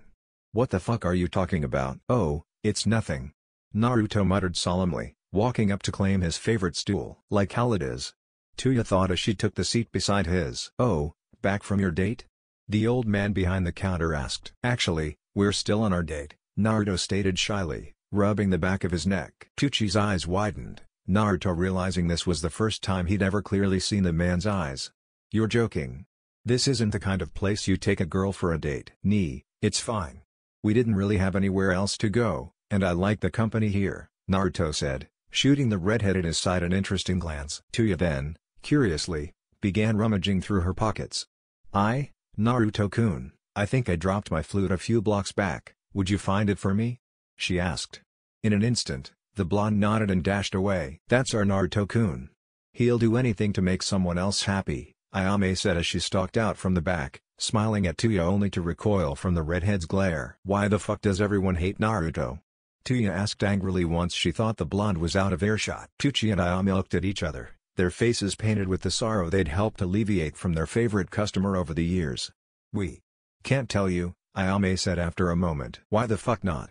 Tuya growled. Because it isn't our place, Tuchi said, matching the young woman's glare. If he wants you to know, you'll know. Otherwise, all we can tell you is that he's suffered for years when he deserved praise. The old man leaned forward, his gaze intensifying tenfold. Tuya was sure this man was ex-shinobi or something. If you ever hurt him. Tuchi was interrupted by his daughter smashing a rather large cleaver that, logically, had no right being in a ramen stand right in front of the girl. Tuya was honestly surprised how protective these people were. Yeah, I get it. Play nice. Tuya muttered, looking off toward where her date had run, letting out a deep sigh. These people are crazier than I am. After another moment, Naruto returned, panting heavily. I'm sorry. Taiyu-chan. I couldn't find any flutes. Oh, no problem, it turns out it was right here the whole time, she said, pulling a rather nondescript metal flute from somewhere. Damn. I hate this, but it would be bad to act out in front of these people. They'd blow my cover. She thought, sparing a glance at Tuchi and his daughter. Oh, that's good, Naruto said, after catching his breath. So, on with dinner. A half hour and 14 bowls of ramen later, Tuya had 3, Naruto devoured 11. The pair were walking down the street as the sky began to redden, and the villagers began making their way home. Tuya sighed. It was now or never. Why does everyone hate you? Naruto glanced at her curiously before she reiterated, why the hell do these fucktards treat you worse than shit? Naruto sighed. This wasn't something he wanted to tell anyone, but he didn't want to keep it a secret either. Might as well see how Tuya would handle it. I'll probably have to kill her anyway, so no harm done. Naruto winced at the thought. He didn't want to kill her. Still, he hated secrets. I'm a demon, he muttered after glancing around to make sure no one would overhear. What? Tuya asked, unsure whether she wanted him to clarify, or if she really wanted him to have said something else. I have a demon sealed inside of me. The very demon that nearly destroyed this village 12 years ago. All of that hate with nowhere to go, landed on me, Naruto said as he walked. I don't really blame them. It's human nature to hate others. That's not true, Tuya thought. Even I know that. Naruto, you shouldn't think like that, she muttered. Naruto wasn't sure if it was her tone, or the fact that she wasn't swearing, but her words stopped him. He began to run reasons to contradict them through his mind before he saw her out of the corner of his eye, and turned to face her. Are you crying? Tuya froze. There was no way she could be crying. Dabbing her finger under her eye confirmed that he was right. She really was tearing up. Of course, she couldn't let him know that. Of course not, she muttered, wiping her eyes with her forearm. Naruto smiled. She's crying over me, he thought. It's okay to cry, you know. I do it all the time. No, it's not. She tried to deny it further, but Naruto was staring straight into her eyes. His eyes were warm and loving, but she could see something in them she was sure only someone like her could. There was a depth, loneliness, pain, sorrow and loss in his eyes. Eyes years beyond those of the brat she thought he was. The same depths she saw in the mirror. And she was sure the boy in front of her realized it too. Naruto's eyes widened slightly, the glow of her features reminding him of something. Grabbing her wrist, he set off at full tilt. Come on. I have to show you something. Wow. Tuya muttered as she sat next to Naruto, watching the sun set from atop Yondaimi's stone head. This is fucking awesome. Naruto chuckled. Only Tuya could have put it that way and make it work. Tuya. Naruto started after a few moments. Why don't you stay here in Konoha? Tuya turned to face him so fast her neck and back popped in several places, a look akin to hope, anguish and sorrow in her eyes. Before she could answer, Naruto added, you know. Instead of heading back to Suna, by the way he said Suna, it was certain that he knew she wasn't from there. But still. Don't get me wrong, you fucking brat, this isn't about you. But I really would like to stay, she muttered, turning back to face the setting sun. But I have reasons why I can't. Naruto sighed heavily. Why do you want to go back to Orochimaru so badly? Naruto asked, causing his red-haired companion's eyes to shoot open. It took a moment to rein in her thoughts, but after she did so, Tuya sighed as well. There's no fucking way I'd ever want to go back to that. Tuya honestly couldn't think up something insulting enough for Orochimaru. I want to stay, damn it. But they'd fucking off me the first chance they got. Naruto smirked. She really does want to stay, doesn't she? Tuya. What if I told you we could protect you? Tuya chuckled morbidly, causing Naruto to rethink his words. What's worse? Living the rest of your life with Orochimaru, or spending a few months here? He asked. She really didn't have a good argument. Spending anywhere from a month to a year here with Naruto was better than what her life had been until then. Fucking damn it. She muttered as her eyes filled with tears again, and she vigorously started brushing them away. Are you really telling me that being my girlfriend would be that bad? Naruto asked, doing his best not to laugh. Tuya muttered, turning to face the blonde, tears still filling her eyes. She smiled, a real smile born of joy and hope, turning her head back away from Naruto, towards her lap. You're a fucking bastard, you know that? Naruto couldn't hold it in any longer, he laughed. Yeah, I know, Naruto said, wiping a tear from his own eye. So, do you want to be my girlfriend? Tuya scoffed, shortly before tackling the boy and locking her lips to his while pinning him to the ground. A short while later, the redhead released the blonde and sat up, straddling him. I'll take that as a yes, Naruto muttered, smiling as his hands found their way to her hips. What happened next served to thoroughly mortify the boy. Tuya unzipped his jacket, and started undoing his pants. Whoa. Taiyu-chan, what are you doing? Naruto asked, grabbing her hands and pulling them down to her sides. Tuya looked confused, and slightly embarrassed. Isn't this what a girlfriend is supposed to do? She asked with a tinge of pink to her cheeks. Well, yeah. Naruto muttered. After a few years. Years? Are you fucking kidding me? Tuya asked, folding her arms over her chest as Naruto refastened his pants. Well, maybe just months. Naruto added. I really have no idea how this stuff works. The redhead leaned forward, laying atop her new boyfriend as she sighed. Being a girlfriend is too fucking confusing. Naruto blushed as he realized that her chest was pressing firmly against his. Taiyu-chan?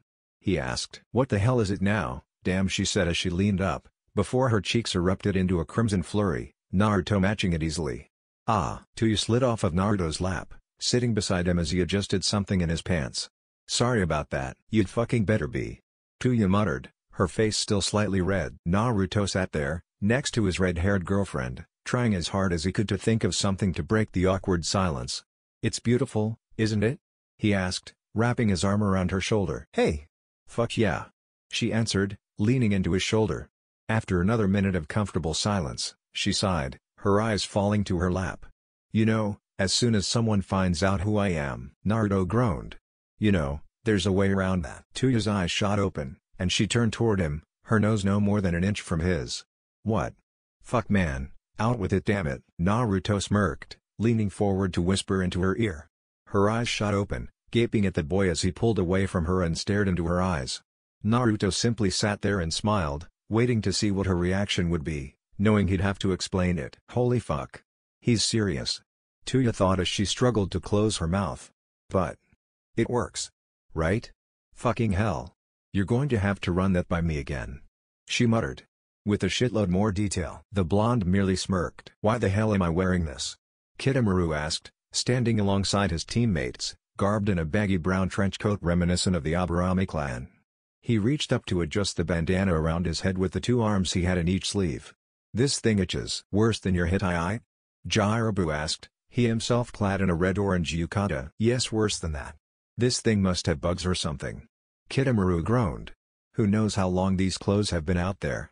He added, loath to call them anything resembling proper garments. I don't see what you shitbags are bitching about, Tuya said as she examined herself once more.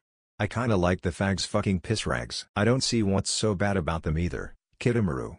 Sakan muttered from beneath his bamboo hat, adjusting the faux box/backpack. No idea what those are called. I've tried looking them up, but I just can't find them. That hit his brother's head on the back of his neck. He was also dressed in simple, dark blue robes, and curiously wore a chain of beads around his right arm. Only a fag like you would like wearing a fucking dress, Tuya spat. Sakan sighed. He was never going to get her to stop calling him that. Let's just get this over with. Kitamura called.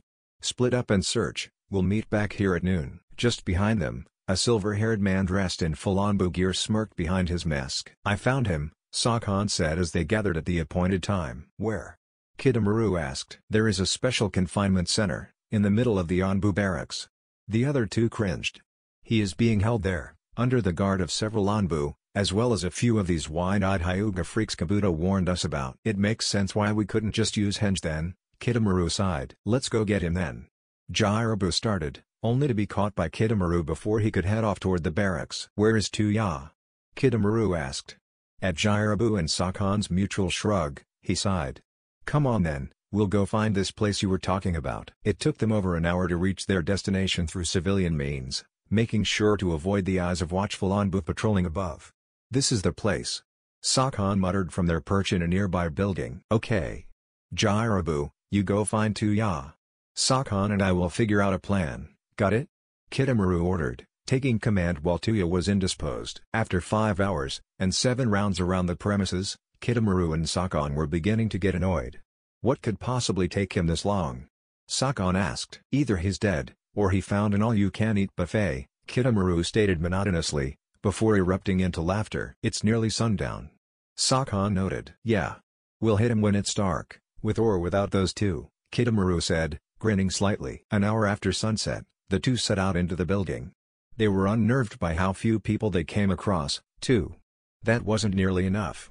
Sure, they were utilizing a map, blueprints for the building they'd swiped from the Hokage Tower in their boredom, but still. That's when they found them. Bodies. At least a dozen of them, some unconscious, some bloodied and dead. Atop the pile sat a lone Anbu with silver hair. I wondered when you would show up. You're quite late, you know. Kabuto muttered as he removed the mask. Where are Tuya-chan and Jiraibu? We have no clue, Kitamura said bluntly. Tuya went missing, and we sent Jiraibu to look for her. He didn't come back. Kabuto's ever-present smirk faded. He is most likely dead, then. Kitamura and Sakon both flinched slightly. What could kill him? I don't like this. Let's just get out of here. Kitamura muttered. Very well, Kabuto sighed, opening the door he'd piled the bodies against. Who are you two? Sasuke yelled as he caught sight of Kitamura and Sakon. Come on, then. Let's get you out of here, and back to Orochimaru-sama, Kabuto said softly, cutting the chakra-draining bindings and seals from him swiftly, yet meticulously. Why should I? Sasuke yelled again. Because I'll kill you if you don't. Kabuto replied venomously, a sickening grin adorning his features as he pushed his glasses up the bridge of his nose. Sasuke scoffed as he let himself be freed. You sure they won't come after me again? Sasuke asked, silently wishing he could once more battle Naruto, and shove a fully charged Chidori through the blonde's face. Oh, they will, Kabuto sighed. Which is why I'll stay behind to clean up the mess we made. The remaining two of the Sound Four eyed their superior suspiciously. Kabuto was not that generous. Are you sure? Sakon asked. You've proven your incompetence. The only thing left for you to do is escort Sasuke-kun to Orochimaru.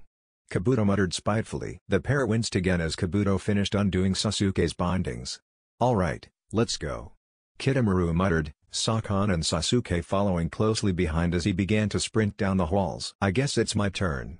Kabuto muttered, using Sunshine to transport himself to the roof. In an instant, he was surrounded by no less than 3 Anbu squads.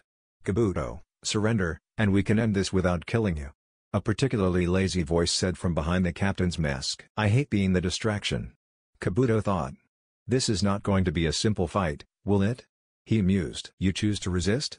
The Anbu captain asked, shifting into an offensive posture. His men, including 2 women, followed suit. Yes, as a matter of fact, I do. Kabuto announced, smirking. Kimimaro? The dozen Anbu turned just in time to see 3 of their number bisected in a single swing by a monstrous beast with dark, almost reptilian skin, and massive bones jutting from its back. Kant. From CH3. The blonde just smirked. Just like I thought. I knew she wouldn't say no. He thought. Maybe I'm getting a little too good at reading people. Nah. She's a good person, deep down. I can tell. I said. Marry me. Tuya inched away from the boy. Yeah. I said details fucktard. Naruto sighed. Okay. I'm important, or I will be, it's kinda confusing. Anyway, so long as you're my fiancé, the council can't throw you out of town or have you executed without the threat of me leaving the village or just plain massacring them all, Naruto said, adding a morbid chuckle at the end. Well, we could call the whole thing off after a few weeks, however long it takes Tsunade-ba-chan to register you as a Konohanin. Then the council wouldn't be able to touch you legally. Tuya muttered. Just a technicality, my dear, Naruto chuckled, wrapping his arm around her waist. Now then. Will you marry me? Tuya thought about it for a moment, before burying her face in his chest and mumbling a single, muffled word. Tuya. Both Naruto and Tuya jumped up at the voice, watching as Jiraibu walked out from the brush behind them. Who is this boy? Kazama Naruto. The blonde said, smiling arrogantly as he crossed his arms over his chest. Nah, Ru, too. Jiraibu muttered. The secondary objective. He glanced over at Tuya. She was seducing him. Good work. Now we can catch him. With blinding speed for someone his size, the Auto boy dashed toward Naruto, missing as he thrust his open hand to grab the boy's head. He would have turned to continue his non-lethal assault, had he not felt a sharp pain at the base of his skull. How? He muttered, unable to move his limbs. Tuya stood behind her old teammate, relishing in the feel of his blood coursing down her arm as she gripped the kunai she'd stabbed into him. No one threatens my fiancé, Tuya said sternly, before smashing her foot into his back, sending him flying over the edge of the cliff that was Yondaime's hair. Wow. Naruto muttered, staring at the lethal femme fatale before him. Fuck. I guess this makes me a nuke nin, huh? Tuya asked, smirking maliciously. Hey! Let's get you home and clean you up. I'll talk to Tsunade-ba-chan tomorrow morning, Naruto said, wrapping his arm around her waist once more as he led her back to his apartment. The pair walked back to Naruto's apartment in silence. Even after their arrival, they barely spoke. Tuya opted to take a long, hot shower while Naruto checked in with the Hokage, possibly find Tuya something to wear that didn't happen to have bloodstains on it. And so, Here he was, standing in front of Tsunade. "You did what?" she asked. Her normal violent tone held nothing compared to the calm voice promising years of excruciating pain she used now. "I invited her into my home," Naruto said again. "Tsunade-bachan, you have to understand." "No, I don't," Tsunade said, rising ominously from her seat. "If I didn't have all of my Anbu either looking for them, or guarding Sasuke, I'd send a team there now to apprehend her." "You can't be serious." Naruto growled. "I am very serious," Tsunade said, stalking out from behind her desk. "And since I don't have any Anbu to send, I'll have to deal with her myself." Naruto saw the way she was heading toward the door. She could have used Sunshine, or the speed attributed to all ninja, but she didn't. It was as if she was daring Naruto to impede her. So he did. "Obachan," Naruto muttered as he stepped in front of the door. "You can't do this to her." Tsunade frowned. "Stand aside." Naruto stood firm. "You're disobeying a direct order from your Hokage?" Naruto nodded. "You realize I could have you hanged for this?" Naruto paused for a moment, and nodded. "Is she that important to you?" Naruto took a deep breath, letting the adrenaline pumping into his system in anticipation of the oncoming battle cool slightly. "She's just like me," he said, causing Tsunade to pause for a moment. "She's been alone for most of her life. I can tell. All she wants is for someone to care about her." Naruto dropped into a defensive stance and firmly added, "And I care about her." Tsunade looked down at the boy she thought of like a little brother or a son, trying to find the reason for his resolve in his eyes. "Do you love this girl?" Naruto's eyes shot open. He didn't have an answer for her. I don't know," he muttered. Tsunade took a step forward, and Naruto braced himself to receive one of her obscenely powerful punches. But it never came. Instead, he felt her arms wrap around him. "Well then, if I can't take her in, could I at least meet the girl?" she asked jovially. Naruto was dumbfounded. First she wants to kill her, now she wants to meet her? "Tsunade-bachan, you're not planning anything, are you?" The older woman looked down at the boy with a questioning glance. If I take you to see Taiyu-chan, you promise not to hurt her?" Tsunade continued to look at the boy as if he'd just started speaking in tongues, until she saw the tears forming in his eyes. She instantly switched from overprotective sister to caring mother. "It's okay. I'm not going to hurt her," she started, before jokingly adding, "unless she tries to hurt me first." Naruto chuckled. "Don't worry, Obachan. I don't think she'll just attack some stranger." Naruto thought for a second. "Hey, do you have any spare clothes?" Tsunade cocked an eyebrow at the boy's question. "Why would you need to know?" "Well, the stuff Tuya was wearing got kinda bloody." Tsunade's eyes widened when Naruto said that, but he didn't show whether or not he noticed. "She killed another Autonin that came after me. So her shirt at least is ruined." "She killed one of her own for you?" the older woman asked incredulously. "Yeah. The fat one." Naruto never bothered to learn the names of the other three. They were just the girl, the fat one, the creepy one, and the one with the arms before he met Tuya. "Just a second," Tsunade said as she walked back into her room, which was there in case she stayed too late to bother going home. In fact, to date she had never slept in her proper bed, opting instead to use this room. "I'll go see if I've got anything small enough." "She's about your age, right?" "Well, yeah." Naruto started. "But she seems a little well developed for girls my age." Tsunade chuckled. "That probably means she's just older than you." "But she doesn't look more than a couple years older, and yet she's—" He stopped himself, his face flushing crimson. "Oh?" Tsunade cooed, poking her head out of her room. "Do go on." "Now." Naruto swallowed hard. Well, she's about my age." But she's about like Shizune-chan?" Tsunade's eyes widened slightly. "That brat has no idea how big Shizune is, does he?" she thought. "Well now, that's impressive." Naruto looked down at his feet as she continued. "She might wind up as big as me if she keeps filling out at that rate." "As big as Obachan?" Naruto's wide eyes twitched slightly. This just caused Tsunade to laugh. "I guess I should grab something that'll fit anybody, huh?" she muttered, grabbing one of Shizune's spear yukata. "She'll never know." Shortly thereafter, Naruto led Tsunade and her two Chunin honor guards, since her Anbu guards were indisposed at the moment, to his apartment. "This is it," he muttered. Tsunade looked crestfallen. "You still live in this dump?" she asked. "Didn't I give you the keys to the Kazama estate?" The two Chunin looked at each other in shock and confusion before Naruto answered, rubbing the back of his neck.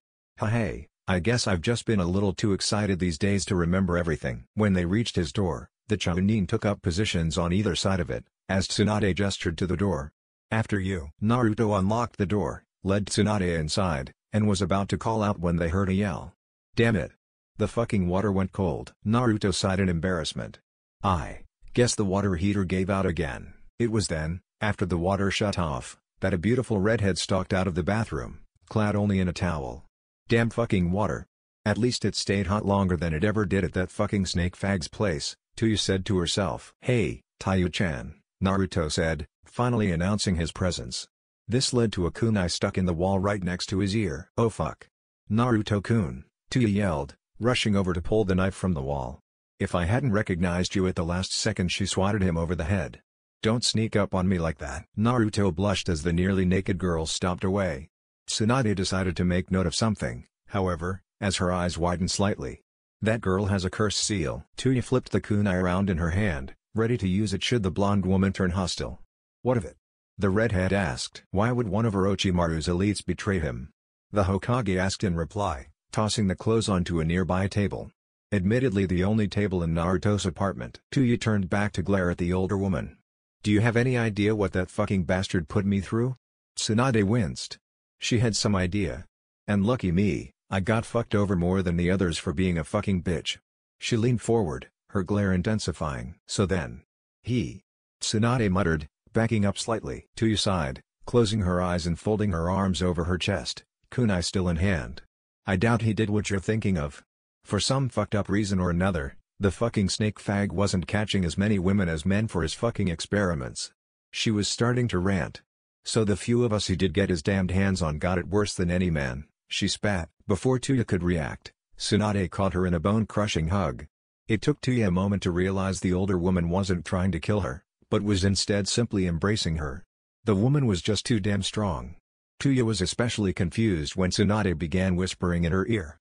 "He didn't rape you, did he?" "What the fuck?" Tuya yelled, pushing away from the blonde woman.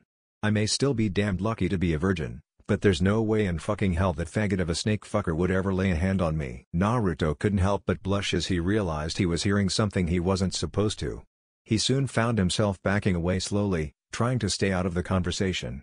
"At least she's still a virgin." "No. Bad thoughts. Bad thoughts." Well.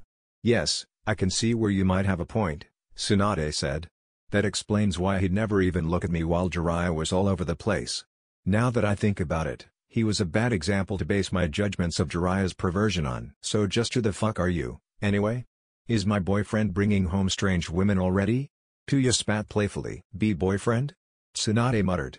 "There already." "Oh boy." "Yeah. The little shit cowering in the corner over there is my boyfriend." "What the fuck's it to you?"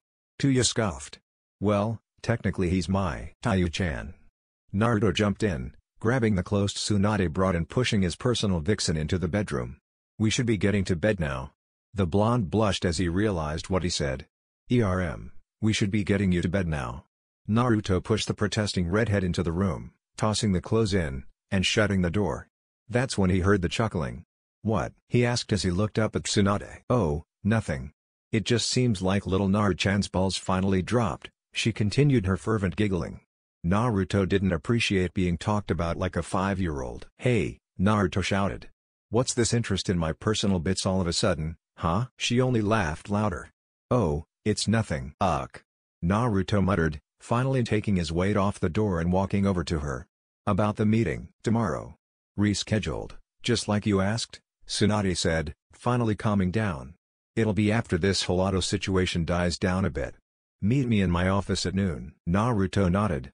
"Sure, Obachan." Tsunade then turned to leave, pausing in front of the door.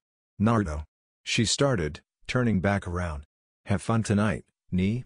she added with a wink. Naruto's face flushed crimson as the older blonde fled the premises, cackling like a woman possessed. "Obachan," Naruto yelled after her, watching the two Chunin both half-heartedly smile in embarrassment as they followed their Hokage back to her tower. Naruto couldn't help but smirk at his surrogate grandmother's antics. "What the fuck are you smiling about, brat?" he heard from behind him, instinctively turning on his heel. He then faced a sight at which he struggled to keep all of the blood in his face. "Tuya, in a bright red lace nightgown." Taiyu-chan," he muttered, hands clasped over his nose. "What are you wearing?" Tuya shrugged. "Fucked if I know. It's for sleeping, right? Please tell me you're wearing something under that, Naruto continued, failing miserably as he tried to retain what little composure he had left. Under? The old bitch didn't give me anything to wear under it. She muttered. That did it. Aside from the flimsy piece of fabric between them, which was little more than tissue paper to any decent ninja, she was naked. Naruto flung himself towards the bathroom, shouting something about a cold shower, but Tuya could barely make sense of it. After Naruto finally got out of the shower, he stalked into his bedroom to swipe a spare blanket to sleep on the floor with, but was caught in the act. Clad only in his boxers. Naruto-kun, why the fuck are you sneaking around your own damn room? The blonde stopped dead in his tracks as the light flicked on, revealing a slightly irked redhead standing beside the switch. Didn't want to wake you up, Naruto said, rubbing the back of his neck. I was just going to get a blanket and sleep out on the floor somewhere. Oh fuck no you won't. Tuya muttered. You're sleeping in the bed. But, you should sleep in the bed. You're the girl. Naruto argued. I never said I wasn't sleeping in the damn bed. Tuya muttered. We're sleeping together. Naruto screeched, backing away from the girl. But, the redhead sighed. I never said anything about fucking, damn it. Just sleep. Naruto sighed. Oh okay, Taiyu-chan. He muttered as he watched his girlfriend slip under his bedsheets. Tuya saw that once again, he was hesitating. Get in the fucking bed, she growled. In an instant, he was under the sheets, trying his best to keep some distance between them, before she wrapped her arms around him. Taiyu-chan, just shut the fuck up and sleep, she muttered as she snuggled into his shoulder. Tuya's eyes fluttered open slowly as light filtered through the window. It took her a moment to remember why she was in an unfamiliar room, why she was so warm, and why her hand was down some boy's boxers, groping his ass. Oh, right. Naruto. She looked down to see the locks of unruly blonde hair draped over her bare chest. Apparently, her nightgown had gotten pushed up in the night, and he was laying partially on top of her, resting his head on her bare bosom. To be bluntly honest, she thought it was cute. She'd never felt this warm and content before in her life. At least, not that she could remember. And then he moved. Why the fuck is my chest sticky? She screamed in her mind. Taking a hand to her bust as she leaned up slightly, she wiped her hand in the slick substance, and brought it to her nose. Drool. She thought. Her chest was completely covered in spittle. Naruto. You bastard, Tuya yelled, causing her blonde boyfriend to jump out of the bed. This got him out of the range of the vengeful fist currently occupying the space his skull had previously. This of course, gave him a full view of her nude form. Naruto shot back as a wave of blood sprayed from his nose. Just as Tuya managed to pull her nightgown back over herself, she was pelted with the red liquid. And now? You ruined my favorite nightdress.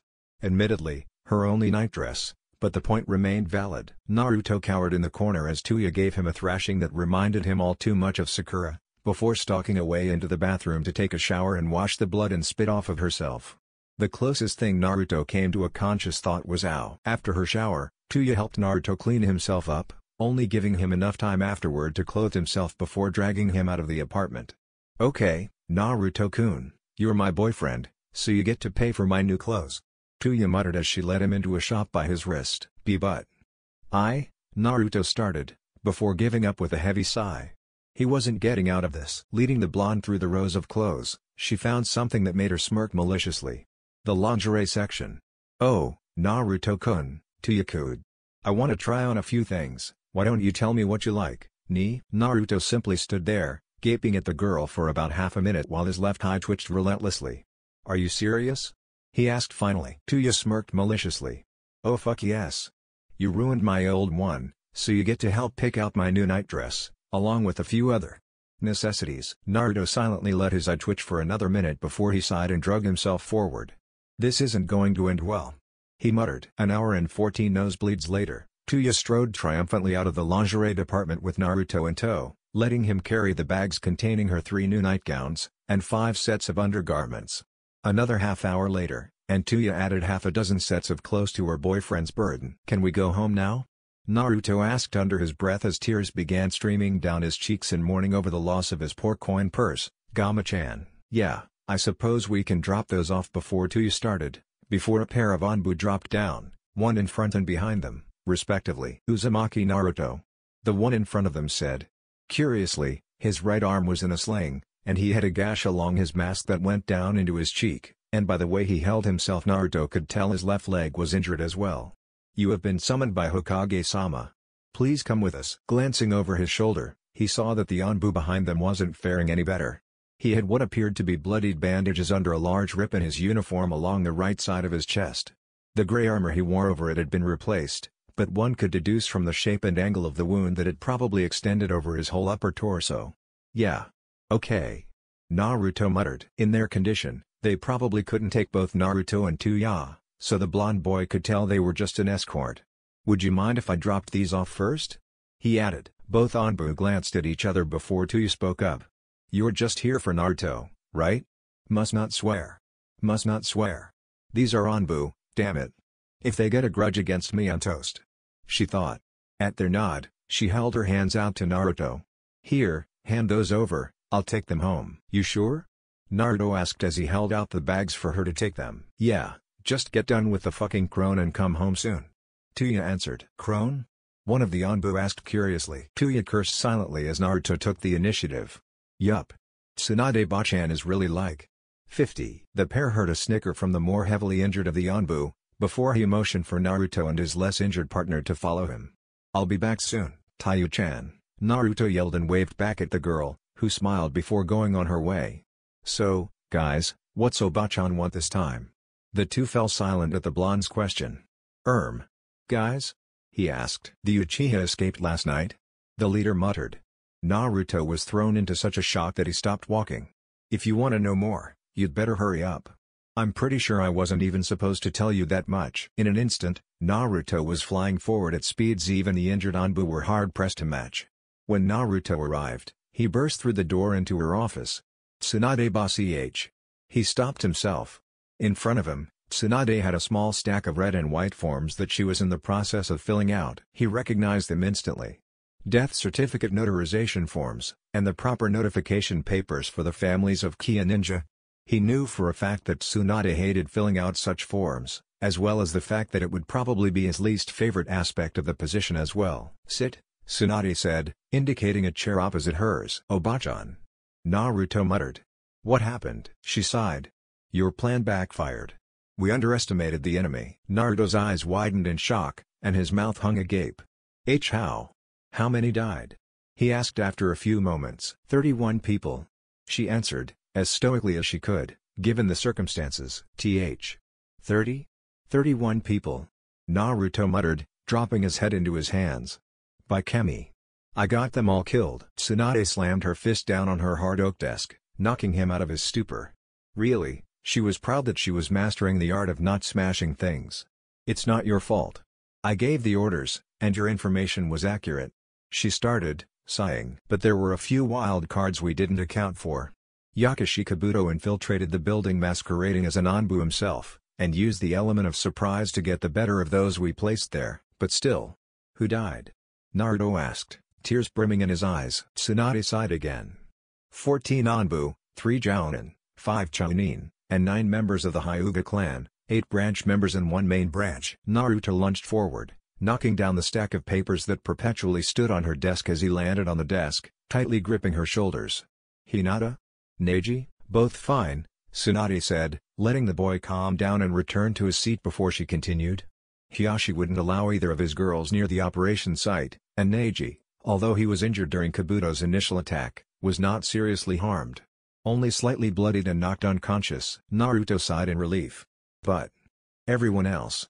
Iruka-sensei, Kakashi-sensei, Super Fuzz Guy-sensei. Tsunade sighed again, this time much less obviously, however. Umino Iruka was not one of the Chunin who confronted the Oto Nin. Mito Guy did confront them, but is currently recovering from minor injuries. They didn't even hit him, did they?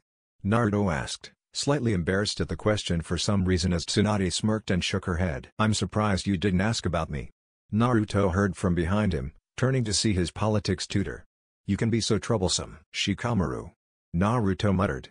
You wouldn't fight if you didn't have to. The Nara boy glanced at the ceiling. True. He muttered. Tsunade-sama. The cracked mask Hanbu from before started. If you are done with me, I'd like to go check on Kakashi-senpai. You are dismissed, Yamato, Tsunade said solemnly. Kakashi-sensei? Naruto yelled. Hatake Kakashi was temporarily reinstated to the rank of Anbu captain for the duration of this operation, as we lacked sufficient numbers to adequately perform all aspects of said operation. Tsunade started as she continued filling out one of the forms. He led the squads against Yakashi Kabuto and Kaguya Kimimaro. He was one of the 3 Anbu to survive the confrontation, along with 2 of his subordinates, Yamato, who just left, and Uzuki Yugao, who was also seriously injured. Kakashi-sensei. Naruto muttered as his tears spilled down his cheeks. How badly was he hurt? I don't think now is the time to discuss. How badly? Naruto yelled, causing the older blonde to wince slightly. His spine was the only thing keeping his top and bottom together. Tsunade spat abruptly. Now do you see why I didn't want to say it?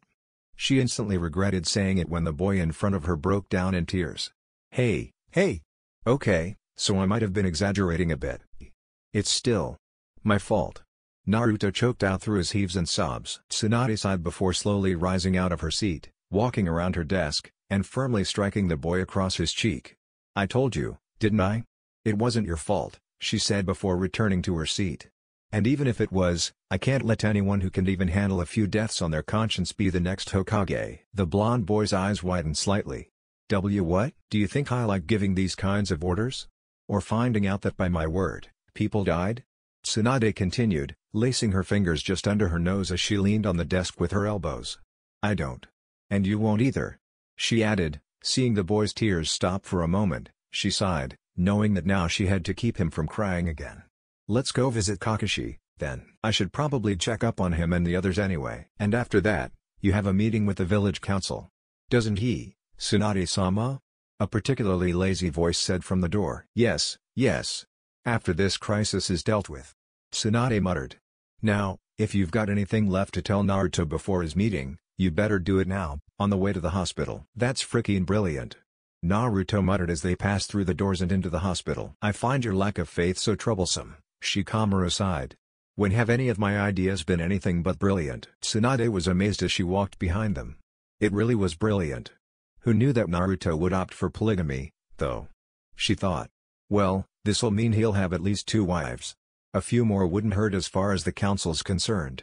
Okay, we'll go and check on Kakashi. Shikamaru, you go and handle the rest of the preparations for the meeting, Tsunade said before leading Naruto down one of the hallways. Yes, ma'am. Shikamaru muttered as he turned to leave. Why do I always get stuck with the troublesome jobs? Okay Naruto, Tsunade said as they made their way down the halls. They'll still be sedated, but just in case, I'll need you to keep your voice down. Naruto nodded, and let himself be led into the room. He had to stifle an audible gasp at the sight that greeted him, however. Kakashi, the man who always seemed so invincible, so untouchable, was lying in a hospital bed in front of him, covered in red bandages and hooked up to a respirator. Were Naruto in a better state of mind, he would have found it hilarious that the one time he sees the man without his usual face mask, he winds up wearing a fogged-up oxygen mask instead. Of course, he didn't. He was too worried about what his sensei would think had he known it was Naruto that suggested their entire plan. In the bed next to him, there was a woman with long purple hair. Naruto could only assume it was this Yugao person Tsunade had spoken of. She was in a similar condition as Kakashi. They don't blame you, you know, Tsunade said, placing a comforting hand on Naruto's shoulder. I told them it was your plan from the start. Kakashi told me he had every confidence in your abilities. You didn't make a bad call, Naruto. How can you say that? Naruto asked, his voice cracking as tears streamed down his cheeks. I nearly got everyone killed, Tsunade sighed. Getting through the boy's thick skull was going to be hard on both of them. Do you know what the average survival rate for an Anbu is? Naruto just gave her a blank stare. 37%. The boy's eyes shot wide. You mean, 63% of all Anbu that leave the village don't come back, she said, nodding. We only lost about half of the people we had working on this. To be blunt, it went better than expected. Naruto didn't speak, but his sobbing continued. Everyone dies, Naruto. Ninja or not. The Anbu are just the ones that decide to fall in battle, so others don't have to. In the end, the same could be said of any decent Hokage. That's why none of them died of old age. She added, smirking as she ruffled the boy's blonde hair. And with that track record, I won't either. Obii-bachan? Naruto yelled, looking up at the woman fearfully. Hey, I didn't say I was dying tomorrow, brat. Tsunade muttered, giving the boy a light bonk on the head. But, truth be told, I never liked the thought of getting old. So I guess that's a good thing, huh? She added, lightly ruffling his hair again as she stared blankly at the wall. One could only wonder what was going through her head. You're already old, Naruto muttered, shortly before his skull cracked the linoleum of the floor. The woman sighed as she watched the boy rub his bruised and, in the case of his nose, bleeding, face. Deciding she'd done a little too much, she began to heal the wound she'd dealt the boy when his words stopped her. I don't think I'll like getting old either. The elder blonde chuckled slightly. You won't have to worry about that for a good while, Naruto-kun. As she began repairing his broken nose, she added, you'll always be a little brat to me, though. And you'll always be an old hag to me. Naruto added with a smile of his own. Tsunade reared her fist back to give the boy another concussion, but instead sighed in resignation. He'd never stop calling her old. Little did they know that a certain Anbu captain was smirking under his clouded oxygen mask. Naruto stood in front of the entire council.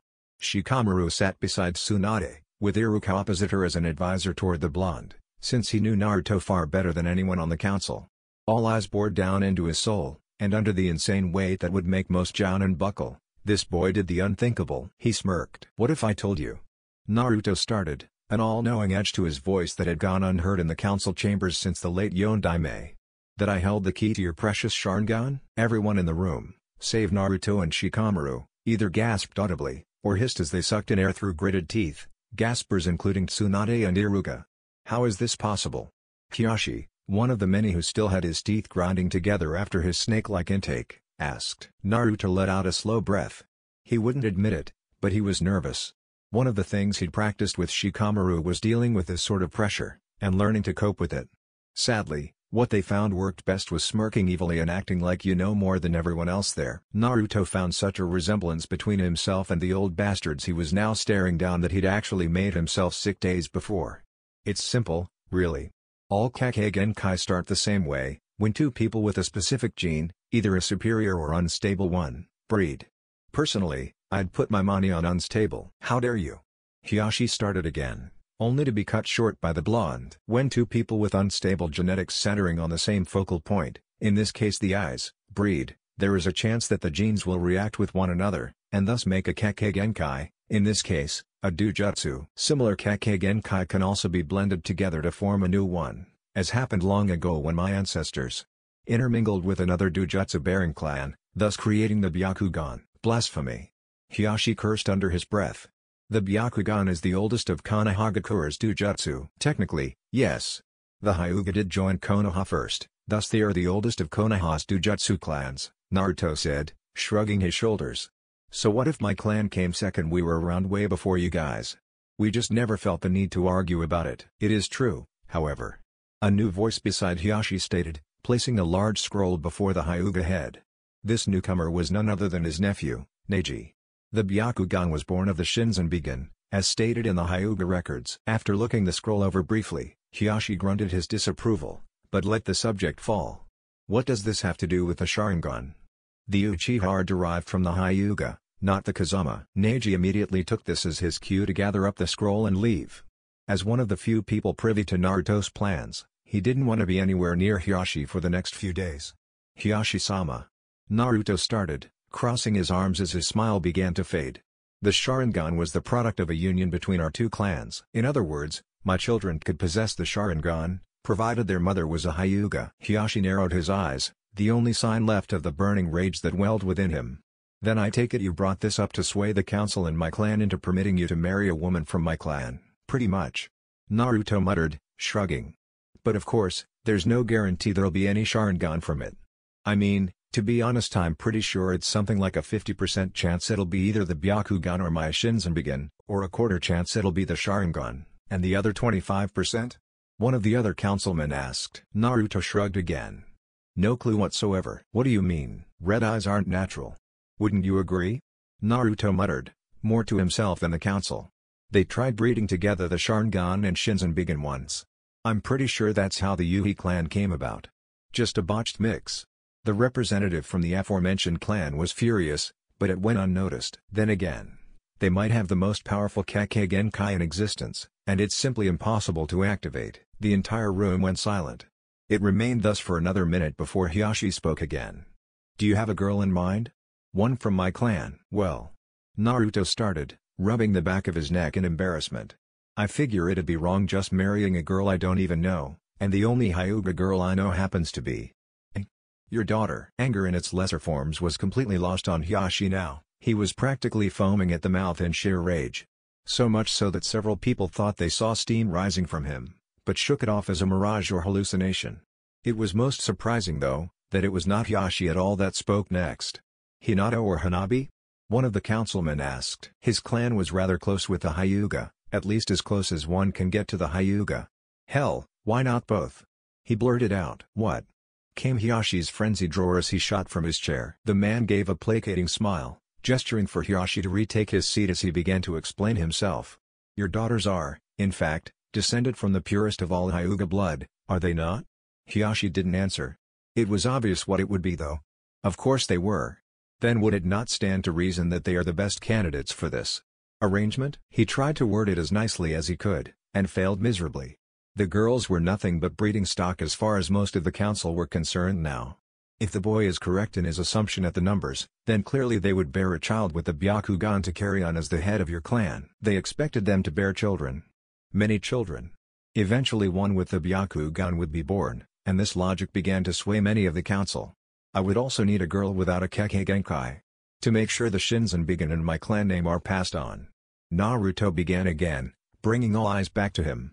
But I think I've got that covered. What do you mean? Hiashi asked. This was between him and the brat. Now.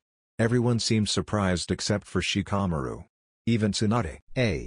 I figure my fiancé would be up to the job, Naruto said, shrugging and smirking once more. Fiancé? Tsunade yelled. Yeah. I asked her to marry me, Naruto yelled cheerfully, knowing Tsunade would be able to figure out who he was talking about. Kami. You don't mean. Tsunade muttered, apparently having been heard by Naruto, as he was vigorously nodding. Who is it you're talking about? Another faceless politician asked. Oh, her name isn't important, you wouldn't know it anyway. Naruto scoffed. What you should know is that she's a little older than me, and thus nearly of mothering age.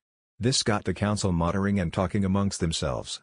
Truthfully, Naruto didn't plan on having kids for a long time, but they didn't need to know that. After another few moments that seemed like hours, an old man stood and said, You may go, Uzumaki.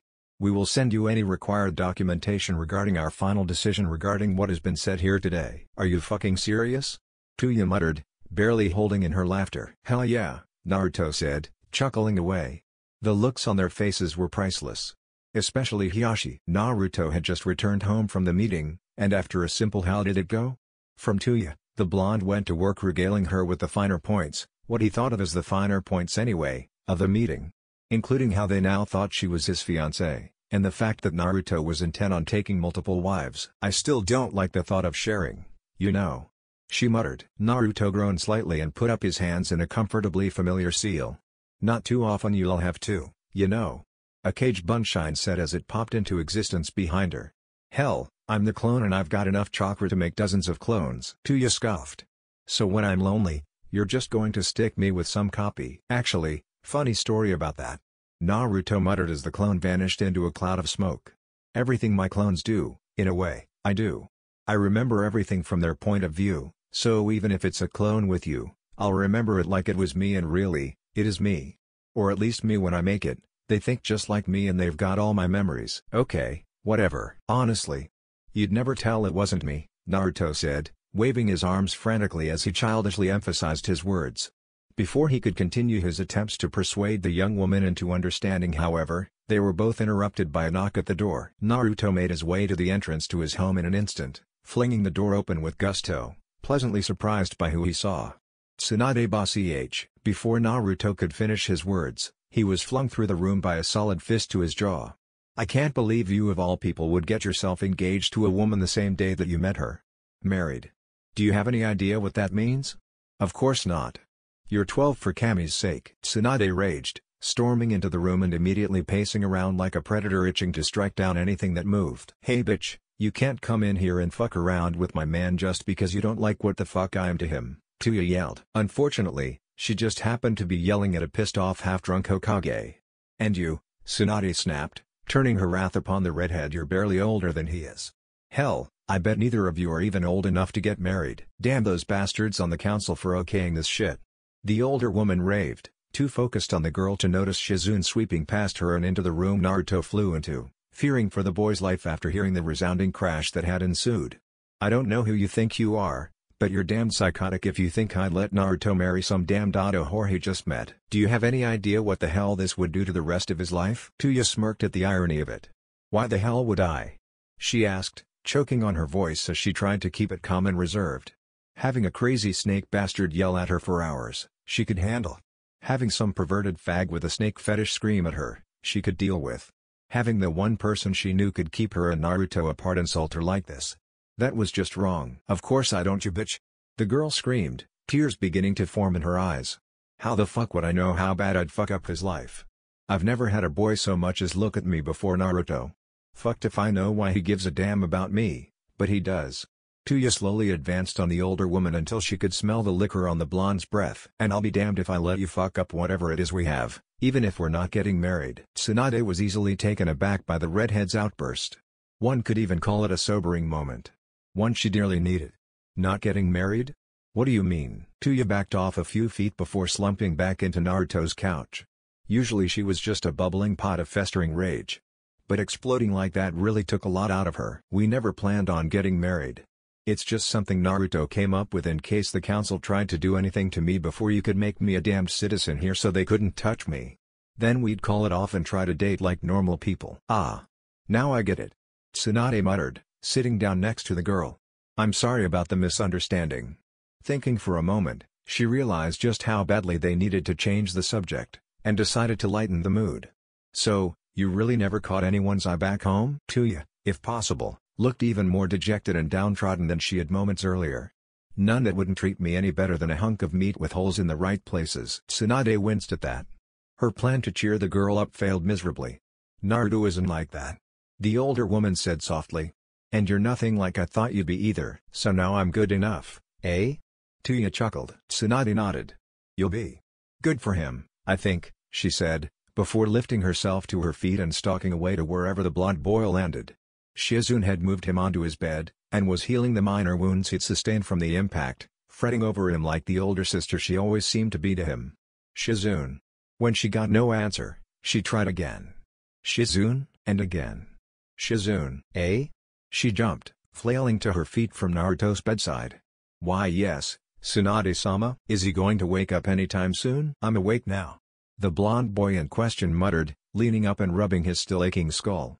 "No thanks to you." "Well, we need to talk to you, if you can," Tsunade continued. "In private," she muttered, glancing over to the redhead that had followed her from the couch. Tuya grumbled a few inaudible curses before turning her back to the trio. "I'll be in the shower," Tsunade sighed. The girl needed to hear it too, but from Naruto, not her. As soon as she heard the water start up, she nodded and turned back to the boy. "You fucked up. Bad." Naruto's eyebrow twitched upward. "You know, you've got a lot more in common with Taiyu-chan than I thought," he muttered, causing the older blonde to pause for a moment. Deciding to think his statement over later, Tsunade continued.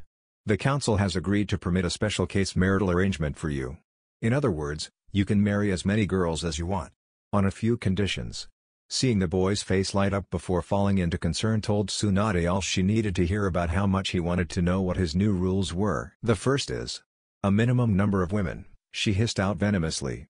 "I'm not going to tell you what the numbers are yet. But I am going to tell you that if you don't have a certain number of wives lined up at a certain age, the council is going to find them for you. I'm sure you don't want that." "Hell no," Naruto mumbled. "There's another stipulation that has something to do with that, but I'm sure you're going to hate this one." Tsunade started. "Because your bloodline is so valuable. They're not going to let you leave the village until you've got an heir that can carry on in case you die on a mission." "What?" Naruto roared. They can't do that. That's ninja business, and they're the civilian council. What about Sasuke? They didn't make him leave an heir." "They tried to," Tsunade said.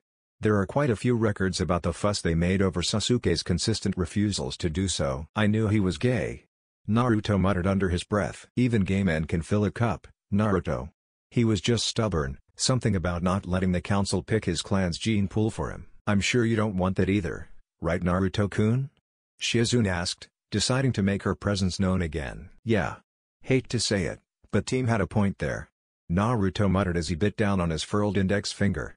"Still, What to do about that damn ban on me leaving? Well, all you need is an heir, Shizune mumbled, blushing slightly. Well, wait, what?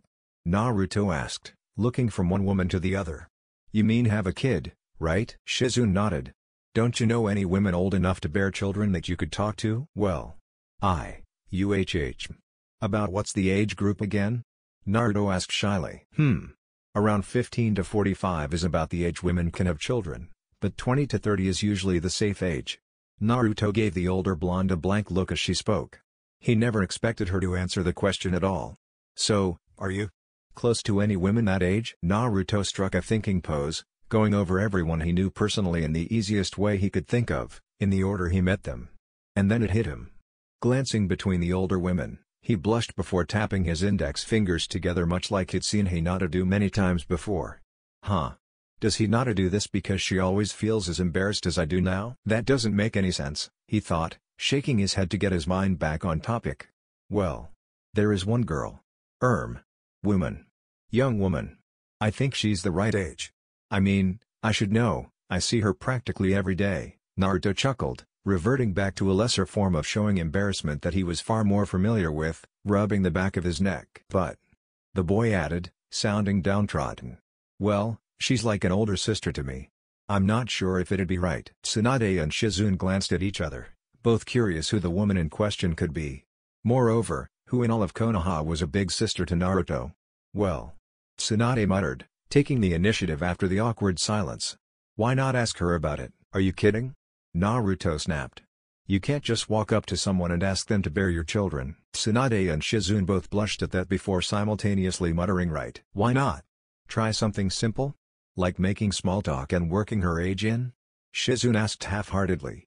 You did say that you weren't sure about her age. I thought it was rude to ask a woman about her age, Naruto stated cautiously. Well, it is. Shizune muttered. If you don't have any tact. Tsunade added. If you work it into casual conversation, then it's not as bad. DCH. Well then, what about you, Shizune-chan? Oba-chan looks about as old as you, but I doubt you're 100 and something. Naruto dodged several swift punches and kicks from the enraged Hokage. Actually I'm 28 years old. Shizune muttered with a strange conviction that halted the rampaging Tsunade and Naruto, both now looking her way. And wondering why she was beet red. Why do you ask? Curious. Naruto shrugged. Naruto, listen to me, Tsunade said, recapturing the boy's attention. Jiraiya is going to be heading out in a few days. And he'd like to take you with him. I'll tell you the details later, but suffice to say you don't have too long to talk to your mystery woman about an heir. Before Naruto could stop them, the duo were already outside his apartment, heading back towards the Hokage Tower. Teased Tsunade-sama. Yes, Shizune, is something wrong? You're stuttering again. I think Naruto-kun was talking about. Shizune trailed into an audible muttering. What was that? Tsunade asked. Naruto was talking about me, Shizune said, hanging her head slightly. Little brother? Naruto? Tsunade thought. Holy shit. Well, I guess the question now is whether or not you'd mind bearing a child with him.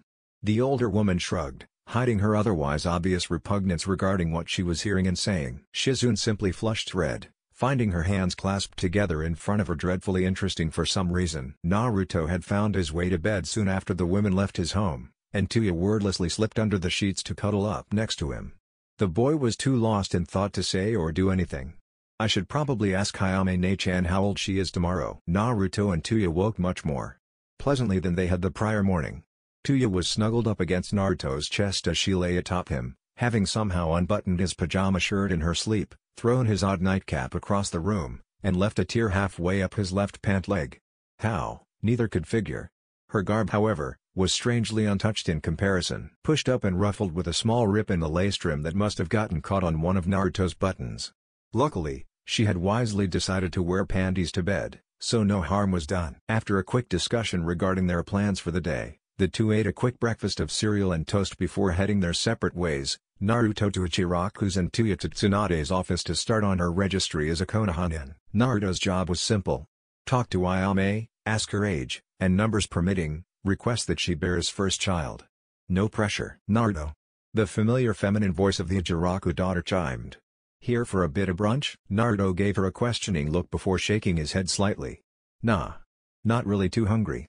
Ayame stifled a gasp. I'm actually here to talk to you, he said, doing his best to keep himself from blushing. I'll probably want a bowl or two before I leave, anyway. Oh. Well, what did you want to talk about?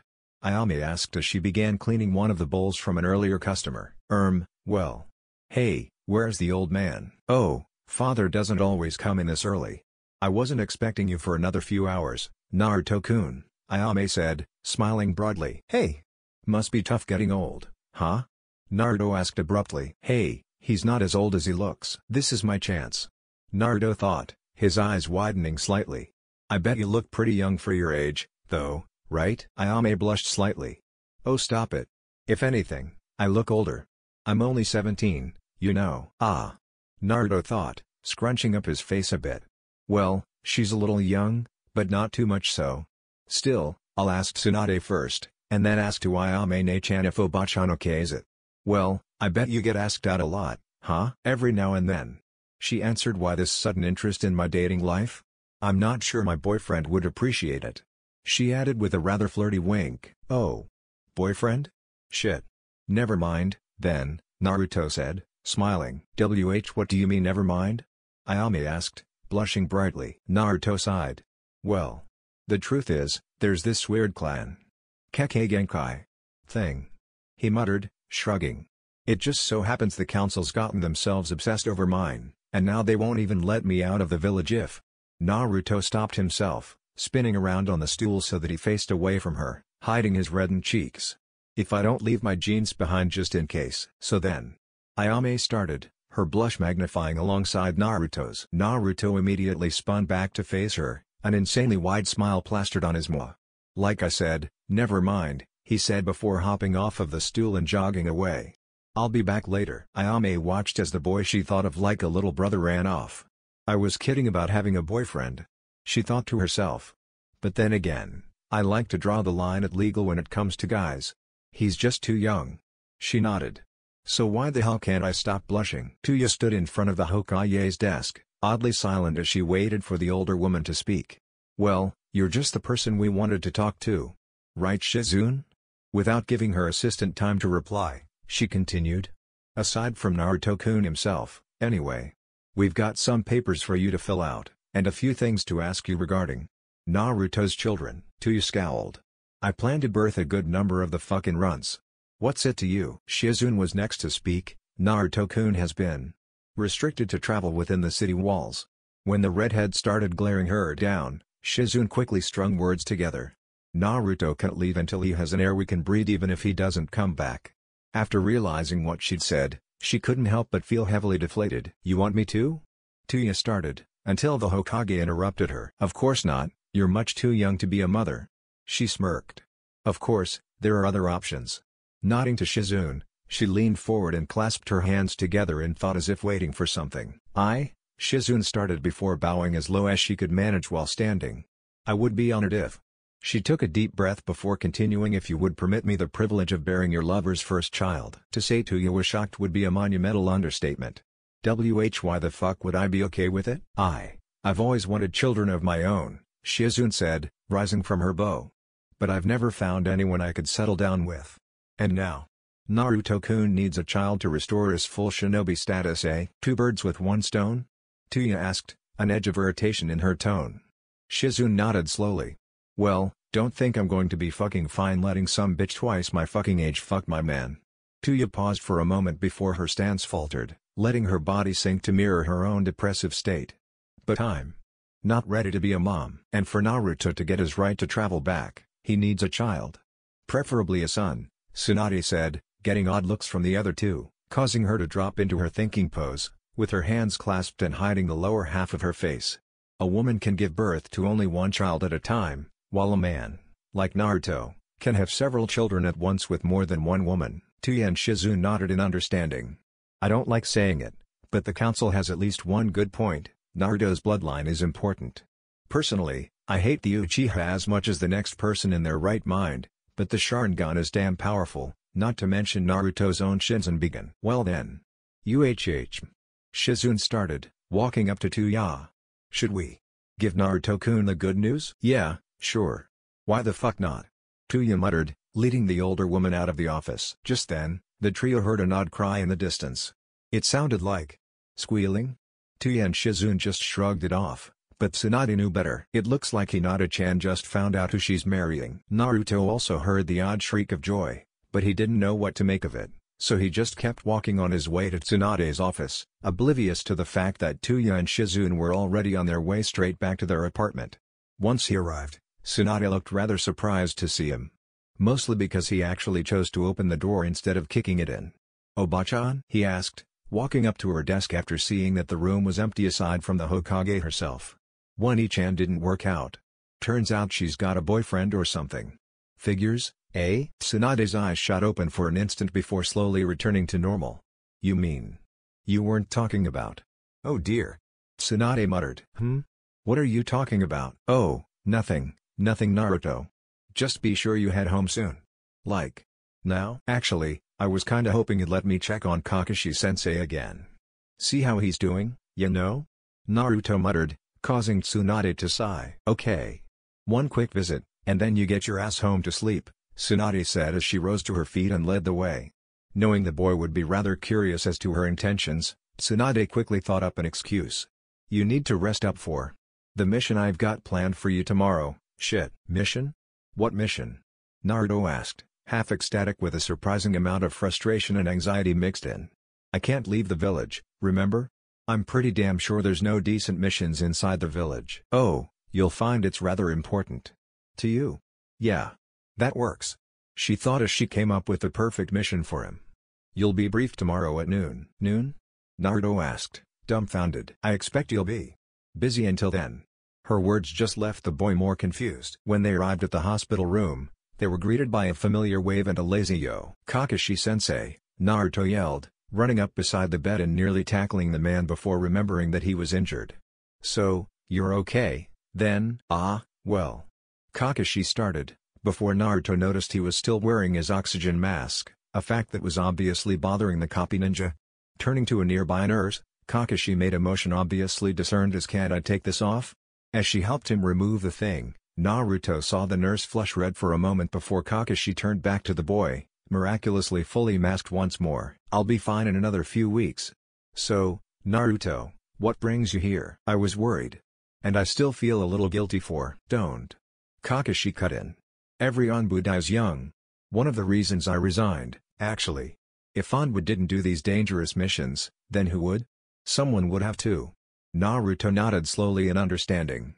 "Every Anbu knows what they're doing when they join. We're the people that happen to be strong enough to stand any chance of coming back from these missions." Kakashi looked down at his heavily bandaged torso. "No Anbu expects to come back from any of their missions. That's how we're trained. Some of us." He started, glancing over at the still unconscious purple-haired Anbu woman. "Don't want to come back." He added sadly. "I see." Naruto muttered. Trying to lighten the mood, Kakashi decided a change of topic was in order. "So, I hear you've gotten yourself engaged." He smirked as the boy blushed with embarrassment. "I'd like to meet the girl that managed to get you to give up on Sakura," Naruto hissed through his teeth when he heard her voice. "Speaking of which, how is she? I haven't heard from her in a while." "She's Haruno-san is fine." Naruto muttered angrily. "Just a little bitchy since her little boyfriend left her." Kakashi honestly never expected this sort of reaction from the boy. Almost like he hated her. "I'm sure Sakura-kun will get over it eventually. For the sake of her career, at least." "I don't happen to share your faith in her," Naruto muttered as he turned to leave. "I need to go and rest up for my mission tomorrow, according to Tsunade-bachan. I'll talk to you later." When Naruto had finally left, Tsunade walked up to Kakashi's bed and sighed. They had a bit of a falling out. "You shouldn't hold Naruto responsible for it." "I don't. I'm the one to blame for not realizing what was happening," Kakashi answered. "I think you should know. I got an anonymous report stating that Haruno Sakura openly expressed her desire to become a missing nin to follow Sasuke shortly before being knocked unconscious," Tsunade continued. Kakashi sighed. "Naruto, probably," Tsunade replied. "Just watch the girl. She's rather emotional right now." "Thank you for telling me, Hokage-sama. I'll speak to her myself after I'm released from the hospital." Once Tsunade was safely back in her office, she reached down into one of the many secret compartments in her desk and removed a bottle of sake. Interestingly enough, her stashes kept restocking themselves. Probably Shizune. she mused. And then came the knock on her door. "Enter," she sighed. Tenten slowly and shyly made her way into the room, closely followed by her teammate, Hyuga Neji. The behavior wasn't like the girl at all, even Tsunade could tell, and she barely knew her. "What's wrong?" Tsunade asked. "Go on." Neji chimed in his own encouragement, nodding his head towards the Hokage. That is, you see." Tenten muttered, acting more like Hinata than herself. Then Neji placed a comforting hand on her shoulder, and she nodded to him before taking a deep breath. I want to marry Naruto-kun," she blurted. Tsunade simply sat there, letting her eye twitch. This was going to be a very interesting day. Tsunade could barely believe her ears. "Another one. Ugh," she muttered under her breath. "You know, I'm pretty sure Naruto is the person to talk to about marrying him." Tenten's eyes started to tear up, and Tsunade was in no mood to hear her cry. "Neji. You told her about the damn minimum, didn't you?" "What?" the Hyuga boy asked, still cleaning out one of his ears with a pinky. "Did something happen to you?" Tsunade asked. "I had the honor of delivering a certain letter to Hinata-sama." Neji muttered, thinking back on the moment. Hiashi had arrived home with a pair of letters signed and sealed by the village council. All Neji heard from the clan head was that they were regarding his daughter's respective marriages, and that he was to deliver the letter he was currently holding to Hinata, while Hiashi took the second letter to Hanabi. Neji soon found himself in front of Hinata's door. He could find his way here while asleep if need be. He wound up sent to summon her so often. What she did while holed up in her room all day while she wasn't training, he wasn't even sure he wanted to know. Knocking on the door, Neji stood at attention and stated, "Hinata-sama, are you there?" Of course she was, but he wanted to be somewhat polite, even though Hinata repeatedly told him he didn't need to be. "Why yes, Neji-ni-san. One moment, please." He heard from the other side of the door, along with a frantic ruffling of fabric. "Why yes?" she asked after finally opening the door. From the slightly disheveled look of her hair and nightshirt, plus the way her bedding was haphazardly put back together, added to that by the fact that she seemed slightly winded and sweaty. She was either sleeping in and had a nightmare of some sort or... Neji blushed slightly as the image popped into his mind. Neji cleared his throat before continuing. "I am here by order of your father to deliver this," he said, handing her the letter. "I am told it regards your marital arrangements," he added with an almost sad tone. Neji could easily see the despair and anxiety in her face. Her legs even looked like they were about to buckle. She was tearing up by the time she could speak. Thank you. And Neji-ni-san." Neji sighed unnoticeably. "I would suggest you open it before you become too emotional." He tried his best to keep his aloof and uncaring look up while he said it. It was hard trying to get your point across without showing emotion in a situation like this one. Hinata nodded, and broke the seal on the parchment. After reading it through several times, she was sure she read the name right. Each time her eyes flowed over the words Uzumaki Naruto, her smile grew and her mood brightened until she felt like she was going to explode. So she did. In the form of the loudest fangirl squeal ever heard in any of the elemental countries. Neji instantly knew why Hiashi wanted to deliver Hanabi's letter personally. Emotional support for the youngest sister, my ass, he thought, barely catching Hinata as she fainted. Not long after that, Tenten had come to visit, talking about how she was thinking of asking Naruto to go out with her. Neji relayed what he had overheard at the council meeting, and they soon found themselves on their way to Tsunade's office. Tsunade muttered. "I could take a look at your ears later if you'd like." "That would be appreciated, Hokage-sama," Neji said, bowing politely. "So, what makes you think that you can just marry Naruto?" Tsunade asked, turning to Tenten.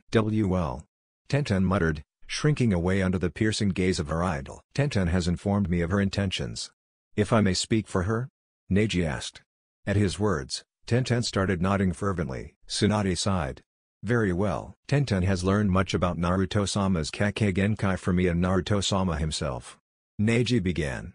"And she feels that, with her specialty in weapons, the Shinzenbigen's properties and Naruto-sama's persona, he would simply be the best father for her children." As he said this, Tenten flushed red. Neji smirked. "She also seems to have a crush on him." This earned him a firm punch to the shoulder from his embarrassed teammate. Tsunade chuckled. "Well, in the end, it's up to Naruto. I can arrange for him to talk to you tomorrow, if you want." Tenten nodded. "That would be good. I also assume she knows everything, including Naruto's restriction from leaving the village until he has a viable heir." Both Neji and Tenten were visibly taken aback by this, indicating they knew nothing of it. "In any case, he should be taking care of that about now," she added, inciting a blush from Tenten and causing Neji's eye to develop a spontaneous twitch. "You mean he's..." Tenten started. "Making babies." "Yup," Tsunade said, nodding her head humorously. "That a problem?" "And no," Tenten said, her blush returning in full force. "Good. Naruto is supposed to show up here at noon tomorrow. Be here a little before then, and we'll have a little chat with him," Tsunade said, smirking maliciously. "Why yes, Hokage-sama." Tenten bowed before quickly making her way out of the tower. "Tenten-san is so skittish when it comes to you and Naruto-sama," Neji muttered. "She admires you greatly." "I know," Tsunade sighed, taking another swig of sake. "So, how is Hidamori-chan doing?" Neji sighed. "I spoke to her earlier today. She says the family has moved up her wedding to whenever Hinata-sama is married. One more reason he despised the main house, they do not wish to pay to set up two weddings. So they'll just take what's left over from Naruto and Hinata's wedding and simply reuse what they can for yours? Cheapskates." An oddly hypocritical insult coming from the legendary loser who always seemed to find herself in debt, but true nonetheless. "And knowing what the council has agreed upon with the family, we can expect the wedding to be less than a month away," Neji stated. "Well, I'm sure she'll make you a very happy young man," Tsunade chimed. "Hidamori-sama scares me," Neji said with a slight shudder. "Well, first, you're marrying her. You can start calling her Chan, you know," Tsunade chuckled. "And second, if you actually spent some time with her, maybe she wouldn't be so scary. Even if you've got reason to be scared of her, I'm sure you could soften her up after a while. Ask her out on a date or something." Neji nodded. "I think I might try that." "You'd better. Marrying a girl you've never even been out on a date with.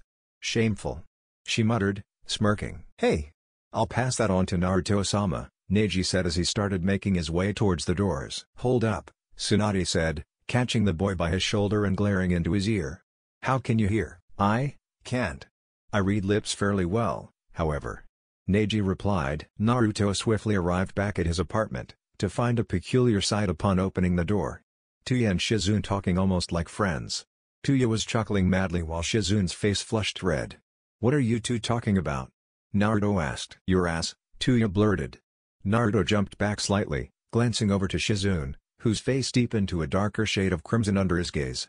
"And other parts." Shizune-chan? Naruto yelled, "I don't get why you're here. What's going on? Why were you talking about my..." He blushed as he thought about it. "Grr. What do you want from me?" he yelled, clutching his aching skull. Tuya and Shizune glanced at each other before the redhead pointed to her black-haired counterpart. "Fuck her," Tuya stated bluntly. Naruto stood, glancing from Tuya to Shizune, his blush steadily darkening. After a moment, his eyes started twitching, and then a trail of red began to drip from his nose. Tuya barely caught the boy as he fainted. Is Naruto-kun okay?" Shizune asked. The redhead looked down at the boy, wiping the blood away. "He's fine." Hyuga Hinata was dancing on air. Flitting through the halls with the letter she'd received from the council clutched tightly to her chest.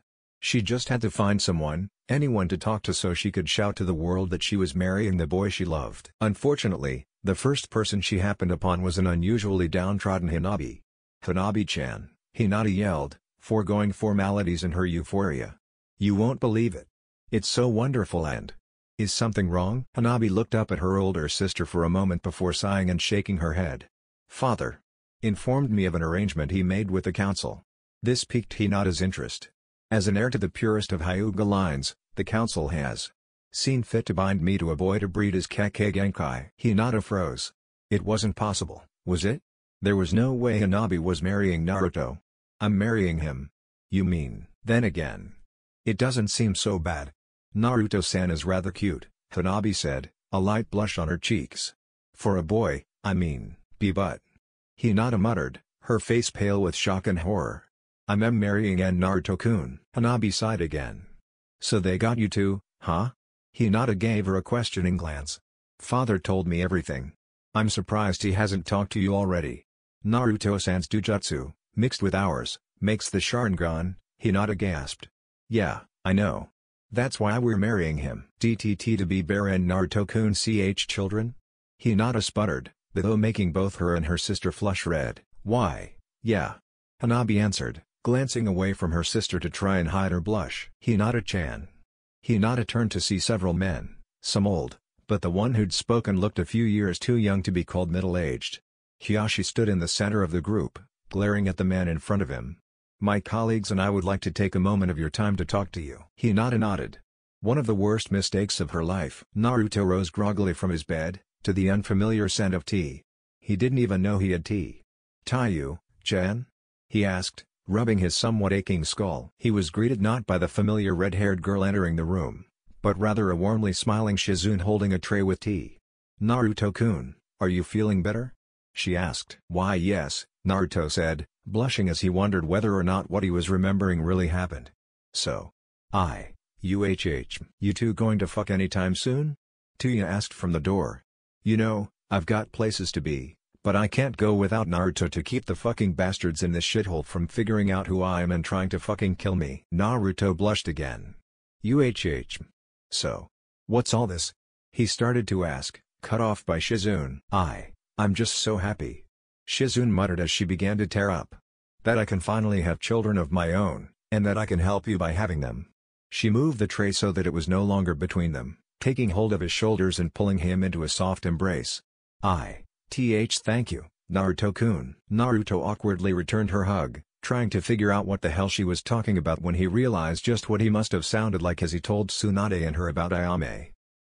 "How did you figure out I was talking about you?" he asked, an indisputably fake smile plastered over his features, but no one seemed to be able to see through them so far. Tuya just stood in the corner and scowled. The redhead stalked out of the room, shutting the door behind her as Shizune released Naruto. "I just knew," she answered, smiling. So. Naruto muttered, his face flushed red. "What do I do now?" "Well, first you take your clothes off," Shizune chuckled as she began to undo her yukata. Naruto's face was completely crimson as he saw Shizune, in nothing but a pair of panties. Wow. "Here, let me help you," she said, taking hold of the latch of his pants. Naruto wanted to struggle free, but knew it wouldn't do any good.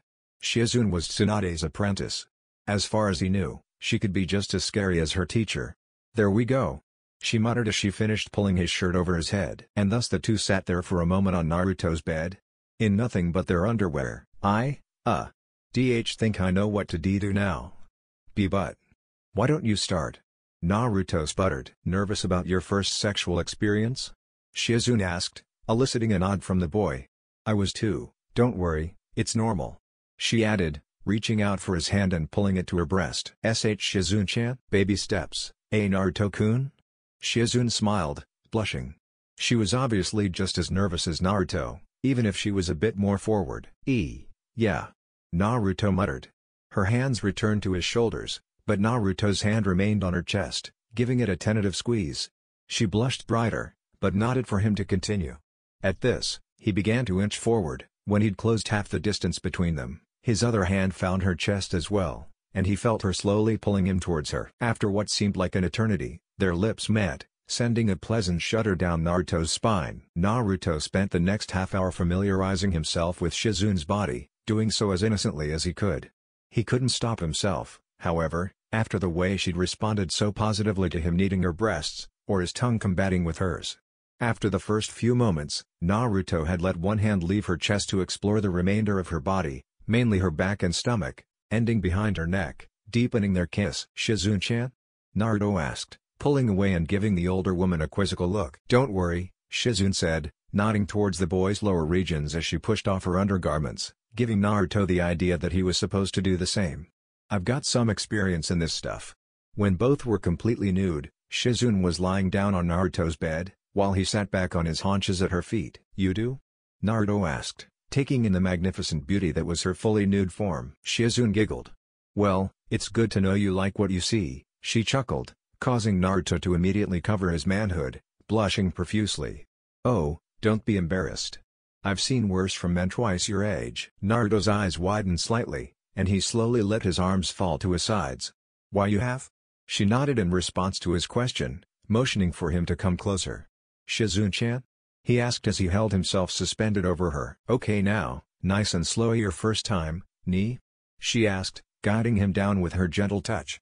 When she finally pulled him into herself, she added, "Now push, Naruto-kun." As he thrust himself into her, he could have sworn he saw her wince slightly, but he shrugged it off.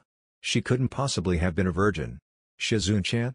What now?" The older woman was breathing heavily, and in a husky, Eager voice replied, "In and out, Naruto-kun. In and out." Neji swallowed hard as he approached the door leading to the bedroom of his future wife. He'd waited until nearly sunset to speak with her because honestly, he couldn't work up the nerve to do so earlier. There was no founding for his uncharacteristic lack of confidence and arrogance when it came to asking Hidamori to go out with him. He'd even picked the perfect thing to do that day, a walk through the park, followed by watching the sunset on a hill that his team often trained near. And thus the entire reason he needed to ask her to go now was to make it to the hill before the sun had set. He knew there was no reason to be nervous. A. She was not only engaged, but 12. He wouldn't be walking in on anything like an affair when he knocked on the door. B. This was the woman he was going to spend the rest of his life with whether he wanted to or not. Nothing he said or did around her would change that. C. He was scared of her. One false move and she could try anything. Then again, no matter how much she seemed to remind him of cold, heartless Hanabi, she was Branch House just like him. So she couldn't possibly use his curse seal. D. He didn't care what she thought about him. He's never liked her. Really, he never has, right? It all made perfect sense. He simply couldn't figure out how just yet. He took a deep breath, and knocked on the wall next to the sliding rice paper door that led to her room. Much like his and all other Branch family bedrooms, they weren't given as much right to privacy as main Branch, nor did they have the safety of a wooden door. He could simply rip his way into her room if he wanted. After a moment, she slid the door open, and stared him coldly in the eyes. "What do you want?" she asked as she folded her arms over her chest. He had to admit, for all her personality flaws, her physique was flawless. In her slightly baggy Branch family-made robes, her figure was hidden perfectly, although you could tell it was just barely so. Her eyes were fierce and determined, much like his own, and a slightly lighter shade of lavender than was normal for the Byakugan. He only knew of 3 people that had noticed this about her eyes, himself and her parents. Her cheeks were slender and her mouth was slight and cute, especially with the small amount of lipstick she usually wore. Her blue-black hair was always tied back in a neat ponytail that grew ragged near where it ended midway down her back, giving her an almost feral quality while also showing her ear piercings to the world, 2 in her left ear and 1 in her right. The first pair of piercings were ordinary enough, simple dark blue crystal studs in each ear. Neji had always admired that she'd been defiant enough to get a second piercing in her left ear just above the first, which always held a thin silver ring. When he saw all of this, he realized just how little he knew about her. Bowing slightly, he answered, "Hidamori-chan, I would like to request your acquaintance this evening." He mentally slapped himself for that. Too formal.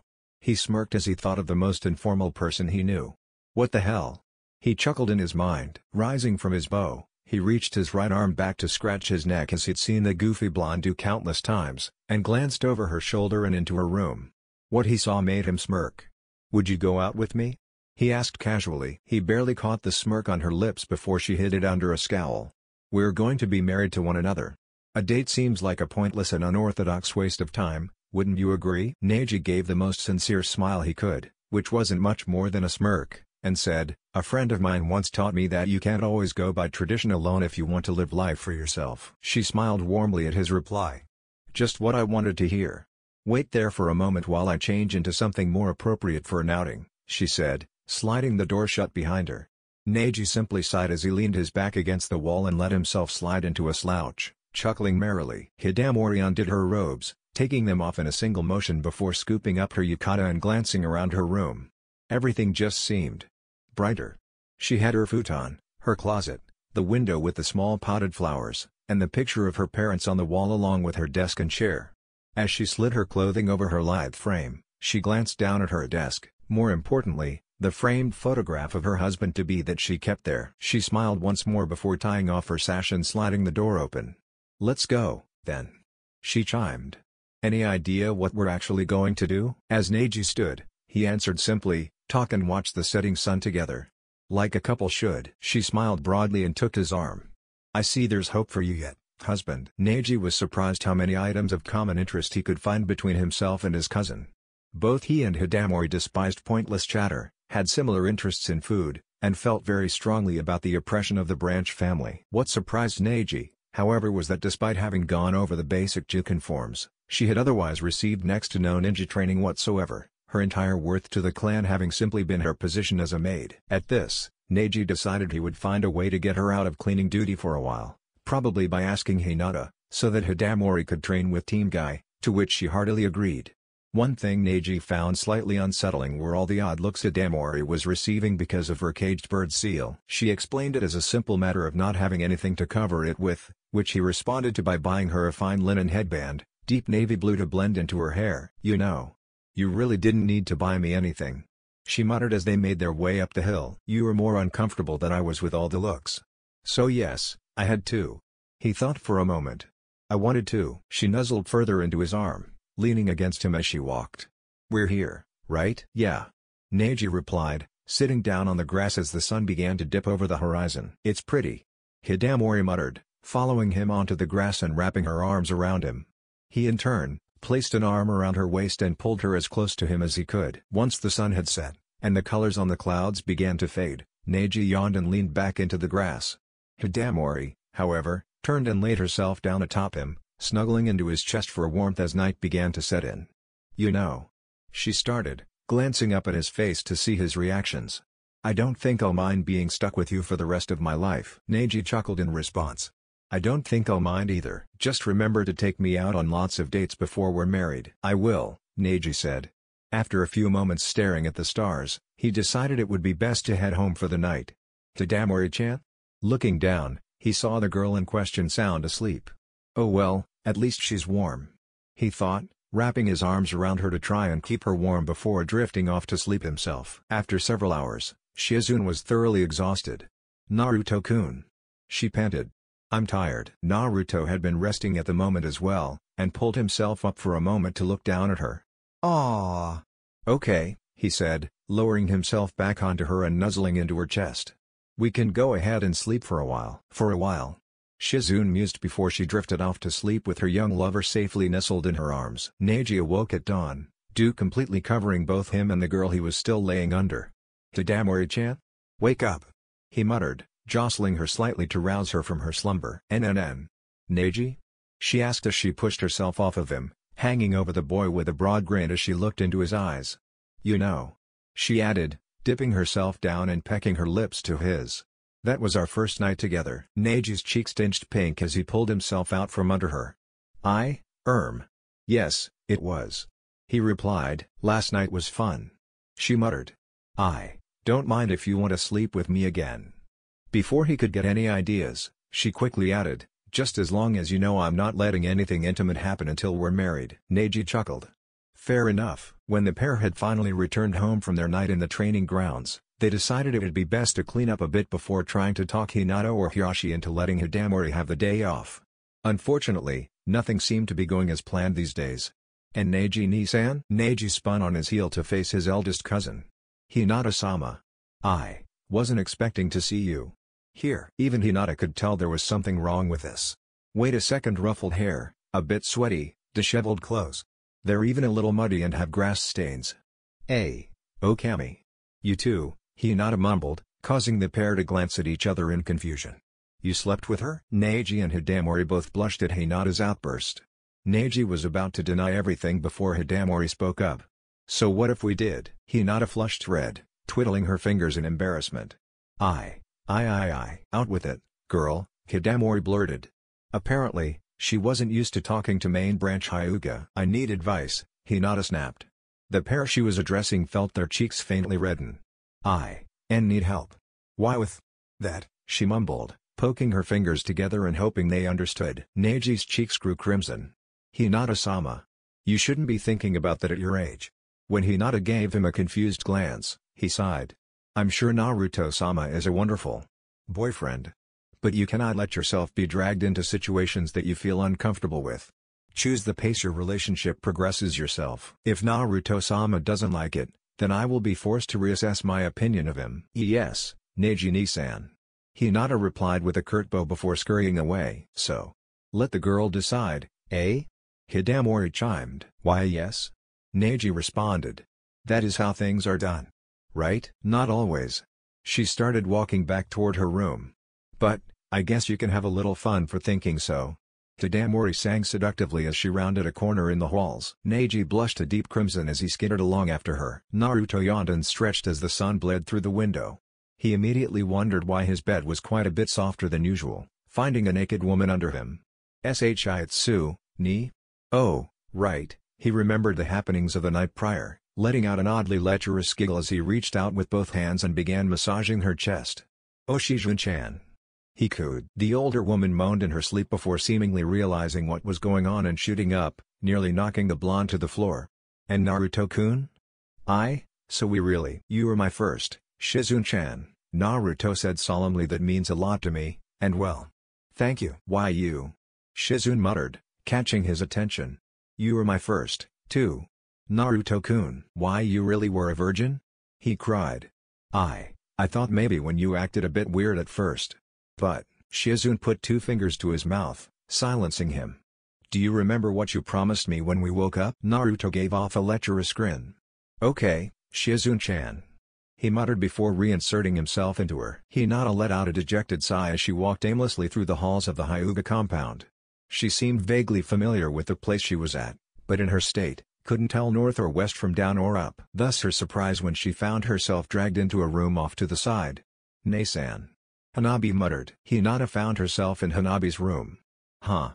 So that's why it seemed like a familiar hallway.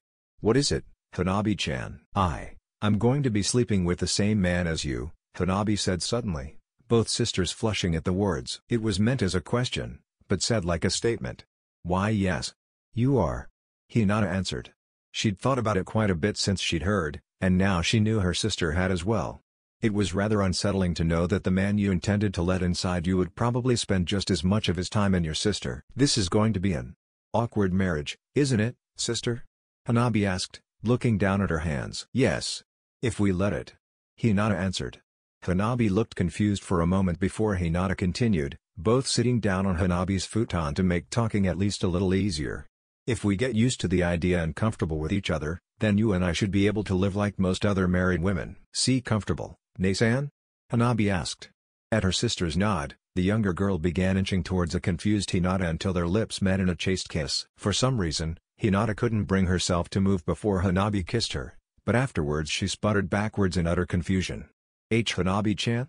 What are you doing?" Hanabi muttered, looking thoroughly trounced. "I just thought that maybe we'd be more comfortable." Tears began to form in her eyes, and she started to sniffle. "Hanabi-chan. Do you like me?" Hinata asked, returning to a more natural sitting position. Hanabi nodded slowly, trying to think of something to say. I'm the stronger sister, Ne-chan." She reached out and took Hinata's hand as she looked up at her with tear-filled eyes that shone with an abundance of joy and love. "Why shouldn't I want to protect my one Ne-chan?" Hinata sighed, and smiled. She knew it'd be hard, but she had to say it. "Hanabi-chan. I love you. But you're my sister. Nothing more." Hanabi smiled as well, letting her tears flow freely down her cheeks. "I like Naruto-kun, too." Hinata's eyes widened slightly. "You like him more, though." She leaned forward and locked her sad eyes on her sister's. "I was wondering if you wanted to practice for Naruto-kun." Hinata smiled, nodding. "What could it hurt?" Leaning closer to Hanabi, she outstretched her arms until they met in a soft, sisterly embrace, their lips pressed together in an innocent kiss. Naruto and Shizun were taking another break, simply cuddling until Shizun said she was ready again, before she shot up as far as she could with Naruto's weight on her chest. "Naruto-kun, don't you have a meeting with Tsunade-sama today?" "Oh shit," Naruto yelled, jumping out of bed and pulling on his boxers before dashing out of the room. Shizun followed close behind, wrapping herself in Naruto's bedsheets. "Oh. Hi Taiyu-chan." Truth be told, Tuya looked surprisingly like another redhead Naruto knew. She obviously hadn't slept since yesterday. "Tuya-san," Shizun said, bowing half out of respect, but more to try and hide the fact that her face was beet red for having anyone but Naruto see her in her current state. "I was up all fucking night," Tuya muttered. "You two were so fucking loud. I had to fend off 3 fucking pricks that came to tell you to quiet the fuck down. One was the fucking landlord." Naruto's eyes shot wide. But it's just me and the crazy cat lady living here." "Then they were from other buildings," Tuya snapped. "Anyway, it's like 1 in the afternoon. You're late already." "Fuck." Naruto screamed, clambering around trying to get himself ready to leave. "So that means," Tuya yelled, catching his attention, "that you can take your time. You're already late. What's an extra goddamned hour for a fucking shower and breakfast, huh?" Tuya got up off her seated on the couch, letting the blanket she'd been curled up in slide down onto the floor as she stumbled over to the boy and took a long drag of air when she propped herself up against him, fearing for her balance if she had to stand still on her own. "Besides, you smell like you just fucked every girl in a brothel." Shizune blushed, backing away slowly. You're going to help clean him up?" Tuya muttered angrily. "You go in there, shower with him, and clean him the fuck up because I know he'd probably rush and do fucking half-ass job at best if we let him go alone." "What about you?"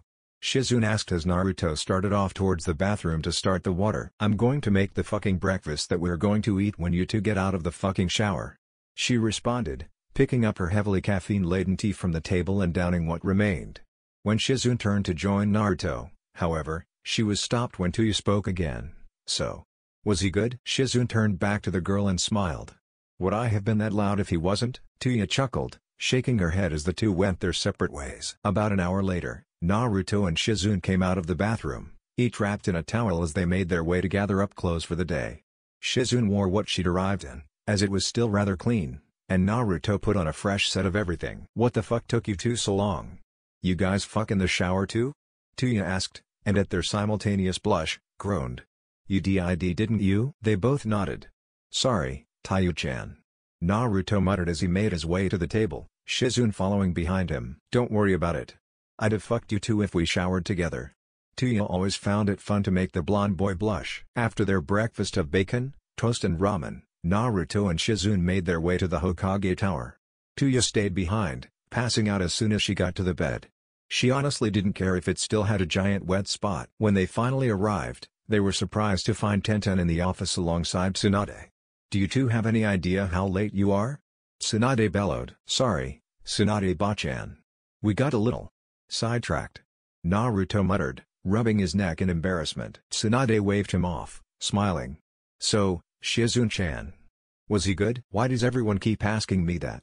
Shizune snapped, her face now a vibrant crimson. "Wait." Tenten muttered. "So, she's the one, Naruto?" "Yes," Tsunade replied. "Shizune, you're fairly certain it'll take, aren't you?" "We'll know in a few days, Tsunade-sama," Shizune mumbled. "I use those jutsu." "What are you talking about?" Naruto asked. "Medical ninjutsu used to increase the chance of pregnancy. I won't bore you with details," Tsunade answered. "I might need to learn those too," Tenten muttered under her breath. "Don't worry, me or Shizune can use them on you, if you decide you want us to," Tsunade muttered to the girl before turning back to Naruto. "Now, there's something Tenten-chan here wants to ask you, Naruto-kun." Naruto nodded, more than slightly confused as Tenten walked up to him, bowing as she spoke. "Naruto-kun, please take me as your wife." Naruto jumped back a good 5 feet from the girl in shock. "What? Why the hell would you want to marry me?" Before Tenten could answer, Tsunade spoke up. "She has her reasons, Naruto. Now, do you want to marry Tenten or not?" Naruto didn't know what to say. So he took Tenten's hand in his own, raising her from her bow. "Tenten, do you really want to marry me?" Tenten started, glancing down at his hands cupped around hers. "I know that, someday, you're going to be a great father, Naruto-kun. Probably the best ever." She smiled, having the distance between them as she took a step. "I want that for my children. I can't imagine anyone being better for the job than you." Naruto sighed. "So, what's that bring the count up to now, Obachan?" 4. Tuya, Tenten, Hinata, and Hanabi. The elder woman replied. "And you're still not going to tell me what that damned minimum is, are you?" "You'll find out soon enough, Naruto." Tsunade stood up and walked around her desk. "Shizune, Tenten. If you could give us a little privacy?" "Find Jiraiya and give him this letter." "Bah." Naruto scoffed, going over his mission details once more. After being briefed on his mission and having a little talk with Tsunade about fatherhood, she sent him on his way. As he hopped from one rooftop toward the only major onsen in Konoha, his mind drifted to the latter half of their talk. Hinata. Naruto barely registered that he'd made it to his destination as he leapt over the walls of the women's bath, landing on the other side of the building next to a perverted old man. "Naruto. You're just lucky none of them saw you do that," Jiraiya muttered. "Yeah, so? It would have just led them to you, anyway." Naruto scowled. "Tsunade-bachan told me to give you this. Now, if you'll excuse me." The blonde boy jumped up once more, this time pushing off the wall Jiraiya was hiding behind, activating his Shinsenbingen as he twisted in midair and sent a barrage of shuriken flying into the supports holding the wall up, causing it to fall inward. "If you didn't figure it, it's a wooden wall." Hit the key planks of wood, and it falls over. Naruto must be having a bad day. Jiraiya muttered as he was overrun by angry women. Hyuga Neji was very confused. He didn't like being confused, but in all honesty, the past hours had been little more than a blur to him. All he was certain of was that he was currently in his fiancée's room, laying on her futon while she snuggled herself into his chest. "Tadamori-chan?" Neji asked. "What just happened?" The girl gave him a lazy glare laced with agitation. "What do you think just happened?" "Lots of kissing?" Neji asked. "It's called making out. Get used to it," she replied, smirking maliciously. "I don't think I'll have any problems with that," Neji mused, glancing at a small clock on her desk that he hadn't seen earlier. "We should probably check on Hinata-sama. Honestly, she's lost without constant reminders of what she'd planned to do for the day." Neji chuckled. "Why is that?" Hidamori asked, pushing herself up to get a better look at her soon-to-be husband. Neji smiled up at her. "She always loses focus. She just stares into space. Daydreaming, I think." Hidamori leaned down and pecked her lips to Neji's. "Sounds like she's in love, wouldn't you agree?" Neji thought for a moment. "That explains the shriek she let out when she found out she was marrying Naruto-sama." Hidamori nuzzled her cheek into his neck. "You know, you're not nearly as heartless as I thought you were. I'm glad." Neji thought back to his conversation with the Hokage. "She was right," he chuckled. "We really are good for each other." What are you talking about?" she asked. "Nothing. Let's go." Neji couldn't find Hinata anywhere. He'd checked her room, the gardens, the onsen, the kitchen. Everywhere. He'd asked Hiyashi if he'd seen her, but he's Hiyashi. You don't ask such menial things of him. So, he decided to ask Hanabi. Unfortunately, Hidamori got there first. Tossing the door open, she poked her head inside and cheered, "Hanabi-sama. You in here?" Of course, what they saw was rather shocking. Both sisters were here, in a state that reminded them of themselves not too long ago. Hanabi was lying atop her sister, nestled in her bosom quite thoroughly asleep. If the sisters hadn't been fully clothed, the implications would have been dire. At present, they were merely disturbing. "Hinata-sama? What are you doing with Hanabi-sama?" Neji asked. "And Neji-ni-san. I was." Hinata tried to stutter out, jostling Hanabi awake in the process. Hanabi, blissfully unaware that there were guests in the room, proceeded to pull herself up and press her lips to Hinata's. "Hanabi-sama?" Neji yelled in shock. The young girl immediately turned toward the door, where she saw two people who just discovered her secret affair with her sister. In all truth, she handled it quite eloquently. "Rie?" Immediately Hinata clamped her hand over the young girl's mouth, and sent a glare at Neji and Hidamori. "Get in here," she said in her most fearsome voice. The effect completely ruined by her stutter. Neji led the way into the room, followed by Hidamori, who closed the door. "Hinata-sama. Please explain why you are here with Hanabi-sama." Neji repeated. "Could it be that we've stumbled onto a tryst?" Hidamori added in an unnervingly cheery tone. Hinata could feel her face heat up as she looked down at her sister, who looked up at her and blinked. Hinata took this as a sign that the younger girl knew to be quiet, and let her hands return to her sides, making certain both her and Hanabi were in a proper sitting position. "I don't think tryst is the right word." She glanced at her sister once more. But, is there something between you and Hanabi-sama?" Neji asked sternly. Hanabi immediately latched herself onto her sister's midriff, glaring at the older boy. Hinata, in turn, put an arm around the young girl's shoulders. I don't know." Hinata answered. Please. Don't tell father about this." By the way Hinata was stuttering, he could tell that she was clearly stricken by their arrival. Neji sighed. "I see nothing more than two wives of the same man fraternizing with one another. I don't see how parentage would matter here," he mumbled casually. "If I had a problem with it, I'd go to Naruto-sama, not Hiyashi-sama." Taking this as her cue, Hidamori giggled. "Don't worry, Hinata-chan, Hanabi-chan. We'll keep your secret." She winked in a slightly flirtatious manner afterwards in order to seem less threatening. Not to mention downright cute. Hinata sighed in relief as Hanabi smiled and nuzzled her shoulder. Thank you. Be both of you. If the two of you are happy together, then I don't mind at all." Neji shrugged. "Although I do advise you lock the door." Then something popped into Hidamori's mind. "Oh. Hinata-chan, I was wondering if I could have the rest of the day off?" she asked. "I wanted to spend it with Neji-kun." "I don't see why not," Hinata mumbled. What do you do?" Hidamori sighed. "I'm a maid. A damned maid," she muttered. "I hate cleaning." "I see. Can he try to convince father too?" Hinata started. "Don't worry about it," Tadamori said, cutting her off. "I've been doing it all my life anyway, and in a few years, I'll get a pretty decent maternity leave." This thought made Neji blush. "Really, I know how scary your dad can be." Hinata lowered her head sadly. "Don't worry." Neji spoke up. "I will talk to Hiyashi-sama. We've been developing a rapport of sorts. I believe he will listen to me." Hidamori latched herself onto Neji's arm, beaming. "You will? For me?" She started nuzzling his shoulder. "Thank you, Neji-kun." "To be honest, Hinata-sama. Since I wasn't able to find you anywhere else, I expected you to be at Naruto-sama's home," Neji said. "Of course, I would have needed to inquire as to its location." "Naruto-kun," Hinata snapped. "I forgot.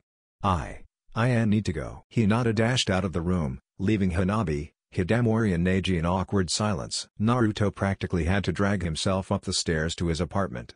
He wasn't tired, he wasn't exhausted. He just didn't really want to do much of anything at that point, climbing stairs included. When he finally made it up to his door, he turned the knob and let it swing open, allowing the boy to trudge into the room, locking it behind him. Turning around, his eyes widened as he saw he wasn't alone. "Hinata? Good evening, Naruto-kun," she mumbled. I was wondering. "Did you hear about the letter?" Naruto asked, sitting down beside her on the couch. Hinata nodded. "We are to be wed. You don't have to marry me if you don't want to. I can talk too." He was silenced as she put two fingers to his lips. LLO. Hinata flushed red. This was going to be much harder than she thought. Naruto sighed.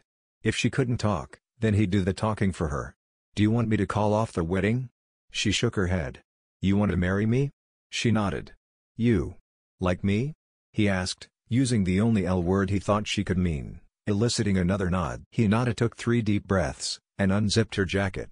Standing up to toss it aside, she began fumbling with her pants, until Naruto's hand eclipsed her own. Glancing up, the boy was shaking his head slowly. But, Hinata, did you speak to several men earlier? Men from the village council?" Naruto asked, and a stunned Hinata nodded. "I was afraid of this. They told you to do this, didn't they? Probably told you it was for the good of your clan too, huh?" She nodded. Naruto sighed. "Just like Obachan said." Tsunade's office, shortly after Tenten and Shizune left. "Naruto. Your mission is simple," Tsunade stated. "You are to take this letter and deliver it to Jiraiya."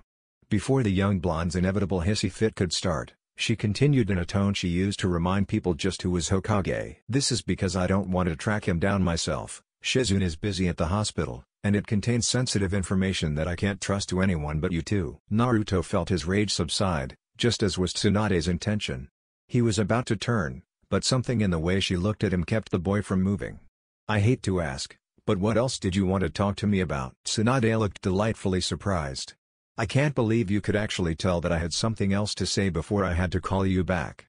She smirked. "You're getting better, Naruto." He smirked.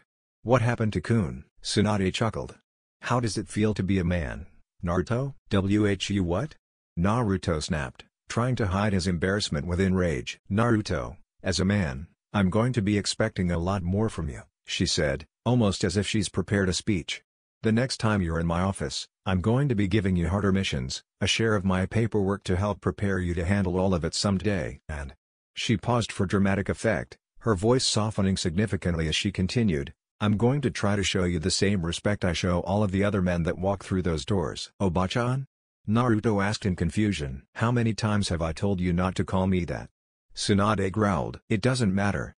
Naruto muttered. "It doesn't matter if I'm a man or not, how old I get, or what rank I am. You'll always be Tsunade-bachan to me." Tsunade sighed. "I guess it can't be helped then, Naruto-kun." "Hey, what happened to treating me like a man?" "You don't treat me with the respect you should, so why should I?" she countered, smirking. Naruto groaned. "You win, Obachan. So, what is it?" "I've gotten reports that several of the councilmen are planning a little field trip to the Hyugas," Tsunade stated, in full mission briefing mode. "Judging by the information I've received, they're probably planning on trying to convince Hinata-chan to impregnate herself with your child." Naruto jumped back in shock. "What? Why the hell would they do that?" "To try to get their precious Uchiha back." She scoffed. "They know that I'd probably be able to keep Hinata from dying due to complications in childbirth, so they see it as an opportunity to get more children that could possess the Sharingan." Naruto was about to ask why that was bad, but sensing the question, she cut him off. If Hinata gave birth at her age, her career as a kunoichi would be over. Naruto's features contorted in shock and rage. How? Why? Tsunade sighed. Simple. Her body isn't ready yet. She tried to think of an example or analogy. It'd be like Lee, before I got here. She added, she'd be able to live a normal civilian life with therapy, but the stresses on her body would be so great that she'd never be able to build herself back up to the point where she'd be able to do anything more than D-rank missions for the rest of her life. Naruto knew D-rank missions. They were hell. No way she'd never be able to recover. Naruto, Tsunade sighed. Even adult kunoichi are given a mandatory month off duty after giving birth to build up muscle tissue and refamiliarize themselves with using chakra on a daily basis. She rummaged through her desk and pulled out a folder, dropping it on the mountain of papers. Records show that they're usually given a good 2 or 3 months off, however. Naruto snatched up the folder and read through it. If they're given that much time off to recover, give her another 4 or 5 years, Naruto. By then, she'll be ready, and it'll only take her half a year at most to recover, Tsunade stated, referencing several kunoichi mothers that had complications while giving birth. Since you have an heir, viable or not, I'll give you authorization to leave the village on the training mission. That should buy your girls a few years, eh? She smiled at her own ingenuity. But Shizune-chan might not get pregnant, right? Tsunade smirked at the boy's use of a familiar honorific with her student's name. Yes, and no. Tsunade rummaged through her desk again, tossing a small plastic jar to Naruto. Fill the cup, and we'll just say she's pregnant until we really can get her pregnant. Naruto looked at the jar with trepidation, noting that he couldn't even wrap his hand around it. You don't really expect me to fill the cup, right? Tsunade shrugged. If you can, do. After you wake up tomorrow, start working on that. I'll send Shizune over to pick it up. Okay. Naruto muttered, turning to leave. Naruto. Tsunade started, halting the boy. Talk to Hinata. Naruto sat Hinata down next to him, nearly causing her to faint from the short time his hands were on her hips as he pulled her over. Hinata-chan. I won't sleep with you. Not yet. When she gave him a questioning glance, he sighed. If you get pregnant now, and have a baby, then your life as a kunoichi would be over. Hinata drooped, but didn't seem very surprised. They already told you that, didn't they? She nodded. Then why would you do it? TT to BB with YU, she stated, stumbling over the words. Then she turned to face him, closed her eyes, and slowly inched herself toward him. Is she trying to kiss me? Naruto wondered, mentally shrugging before leaning forward and meeting her lips with his. He felt her arms encircle his midriff, and raised his own to reciprocate, placing one arm behind her back, and holding the base of her neck with the other, pulling her deeper into the kiss. When Hinata felt Naruto's tongue slide through her lips, she started to panic. What do I do? What is he thinking? I like Naruto, but a deep kiss? Well, I am his fiancé. She mused before letting him in, entwining his tongue with her own. When he heard her moan, he knew he was doing well. When she moved her hand to his neck, trying to pull him closer, he knew he was doing damn well. And when she started undoing his pants. Hoi! What did I say about that? Naruto snapped, breaking their kiss. Hinata leaned forward, pressing herself against Naruto as she embraced him. I know, Naruto-kun. I'm as sorry. He knew she had nice curves, since she still hadn't put her jacket back on, but feeling her bust against his chest was nearly too much for the boy.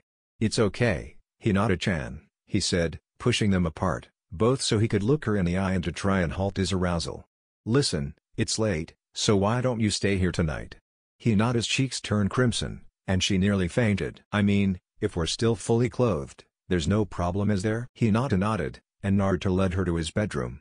What is that smell? Hinata thought as she sniffed the air past the doorway. Naruto nudged the bed's red-haired occupant awake. When Tuyu sat up, the bed sheets followed. Naruto. You sick fuck. You didn't change the sheets. She muttered as she peeled the cloth from her skin and nightshirt. She then took all the sheets on the bed off in one armful, and dropped them just past the doorway. Now, where are the clean sheets? Naruto paled. I don't have any. Tuyu practically glared at the boy. You what? I don't have any more sheets, I've only ever needed that one set. Naruto held his arms out in a placating gesture. When it gets dirty, I just wash them and put them right back. Tuyu grumbled. I'm going to go shower. When I get out, there had better be clean coverings on the fucking bed. When she passed Hinata, she grabbed her wrist and started dragging her along. Come on bitch, I want to talk to you. Hinata waved to Naruto before she turned the corner, and found herself in the bathroom a moment later. Strip. What? Hinata cried. We're both girls. Quit your fucking bitching, Tuya snapped as she removed her nightshirt and panties.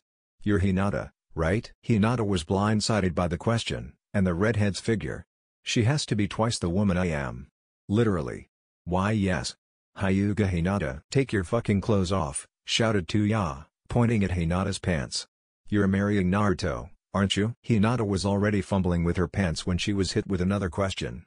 One thing at a time, please. When the redhead didn't say anything, opting to give the girl a harsh look instead, Hinata continued disrobing. Once she'd removed the last of her undergarments, she bowed. Thank you. See continue. You're marrying Naruto? Tuya asked, now circling the girl, scanning the younger girl's body with her eyes. Hinata nodded. Nice ass, by the way. Hinata blushed. You've got a decent figure. In a few years, you'll be worth Naruto-kun's time. This earned her a half-hearted glare from the Hyuga heiress. So you do have some fire in you. I'd have fucking gutted you myself if you didn't. Hinata flinched, but Tuya just chuckled as she turned the water on. I like you, Hyuga. I'll scrub your back, you scrub mine? Hinata nodded. Why yes, alright. Naruto was slurping down a cup of instant ramen when he heard the water shut off, and was on to a second cup when the door opened. Naruto's jaw dropped when he saw that both girls were wearing simple nightgowns. I loaned her some of my stuff. Tuya shrugged. Naruto wiped away a small bead of red from his nose. You two look. Naruto struck a thinking pose. What's that word for when something's so pretty there's no word for it? Hinata blushed and Tuya chuckled. Oh, stop it. Tuya giggled.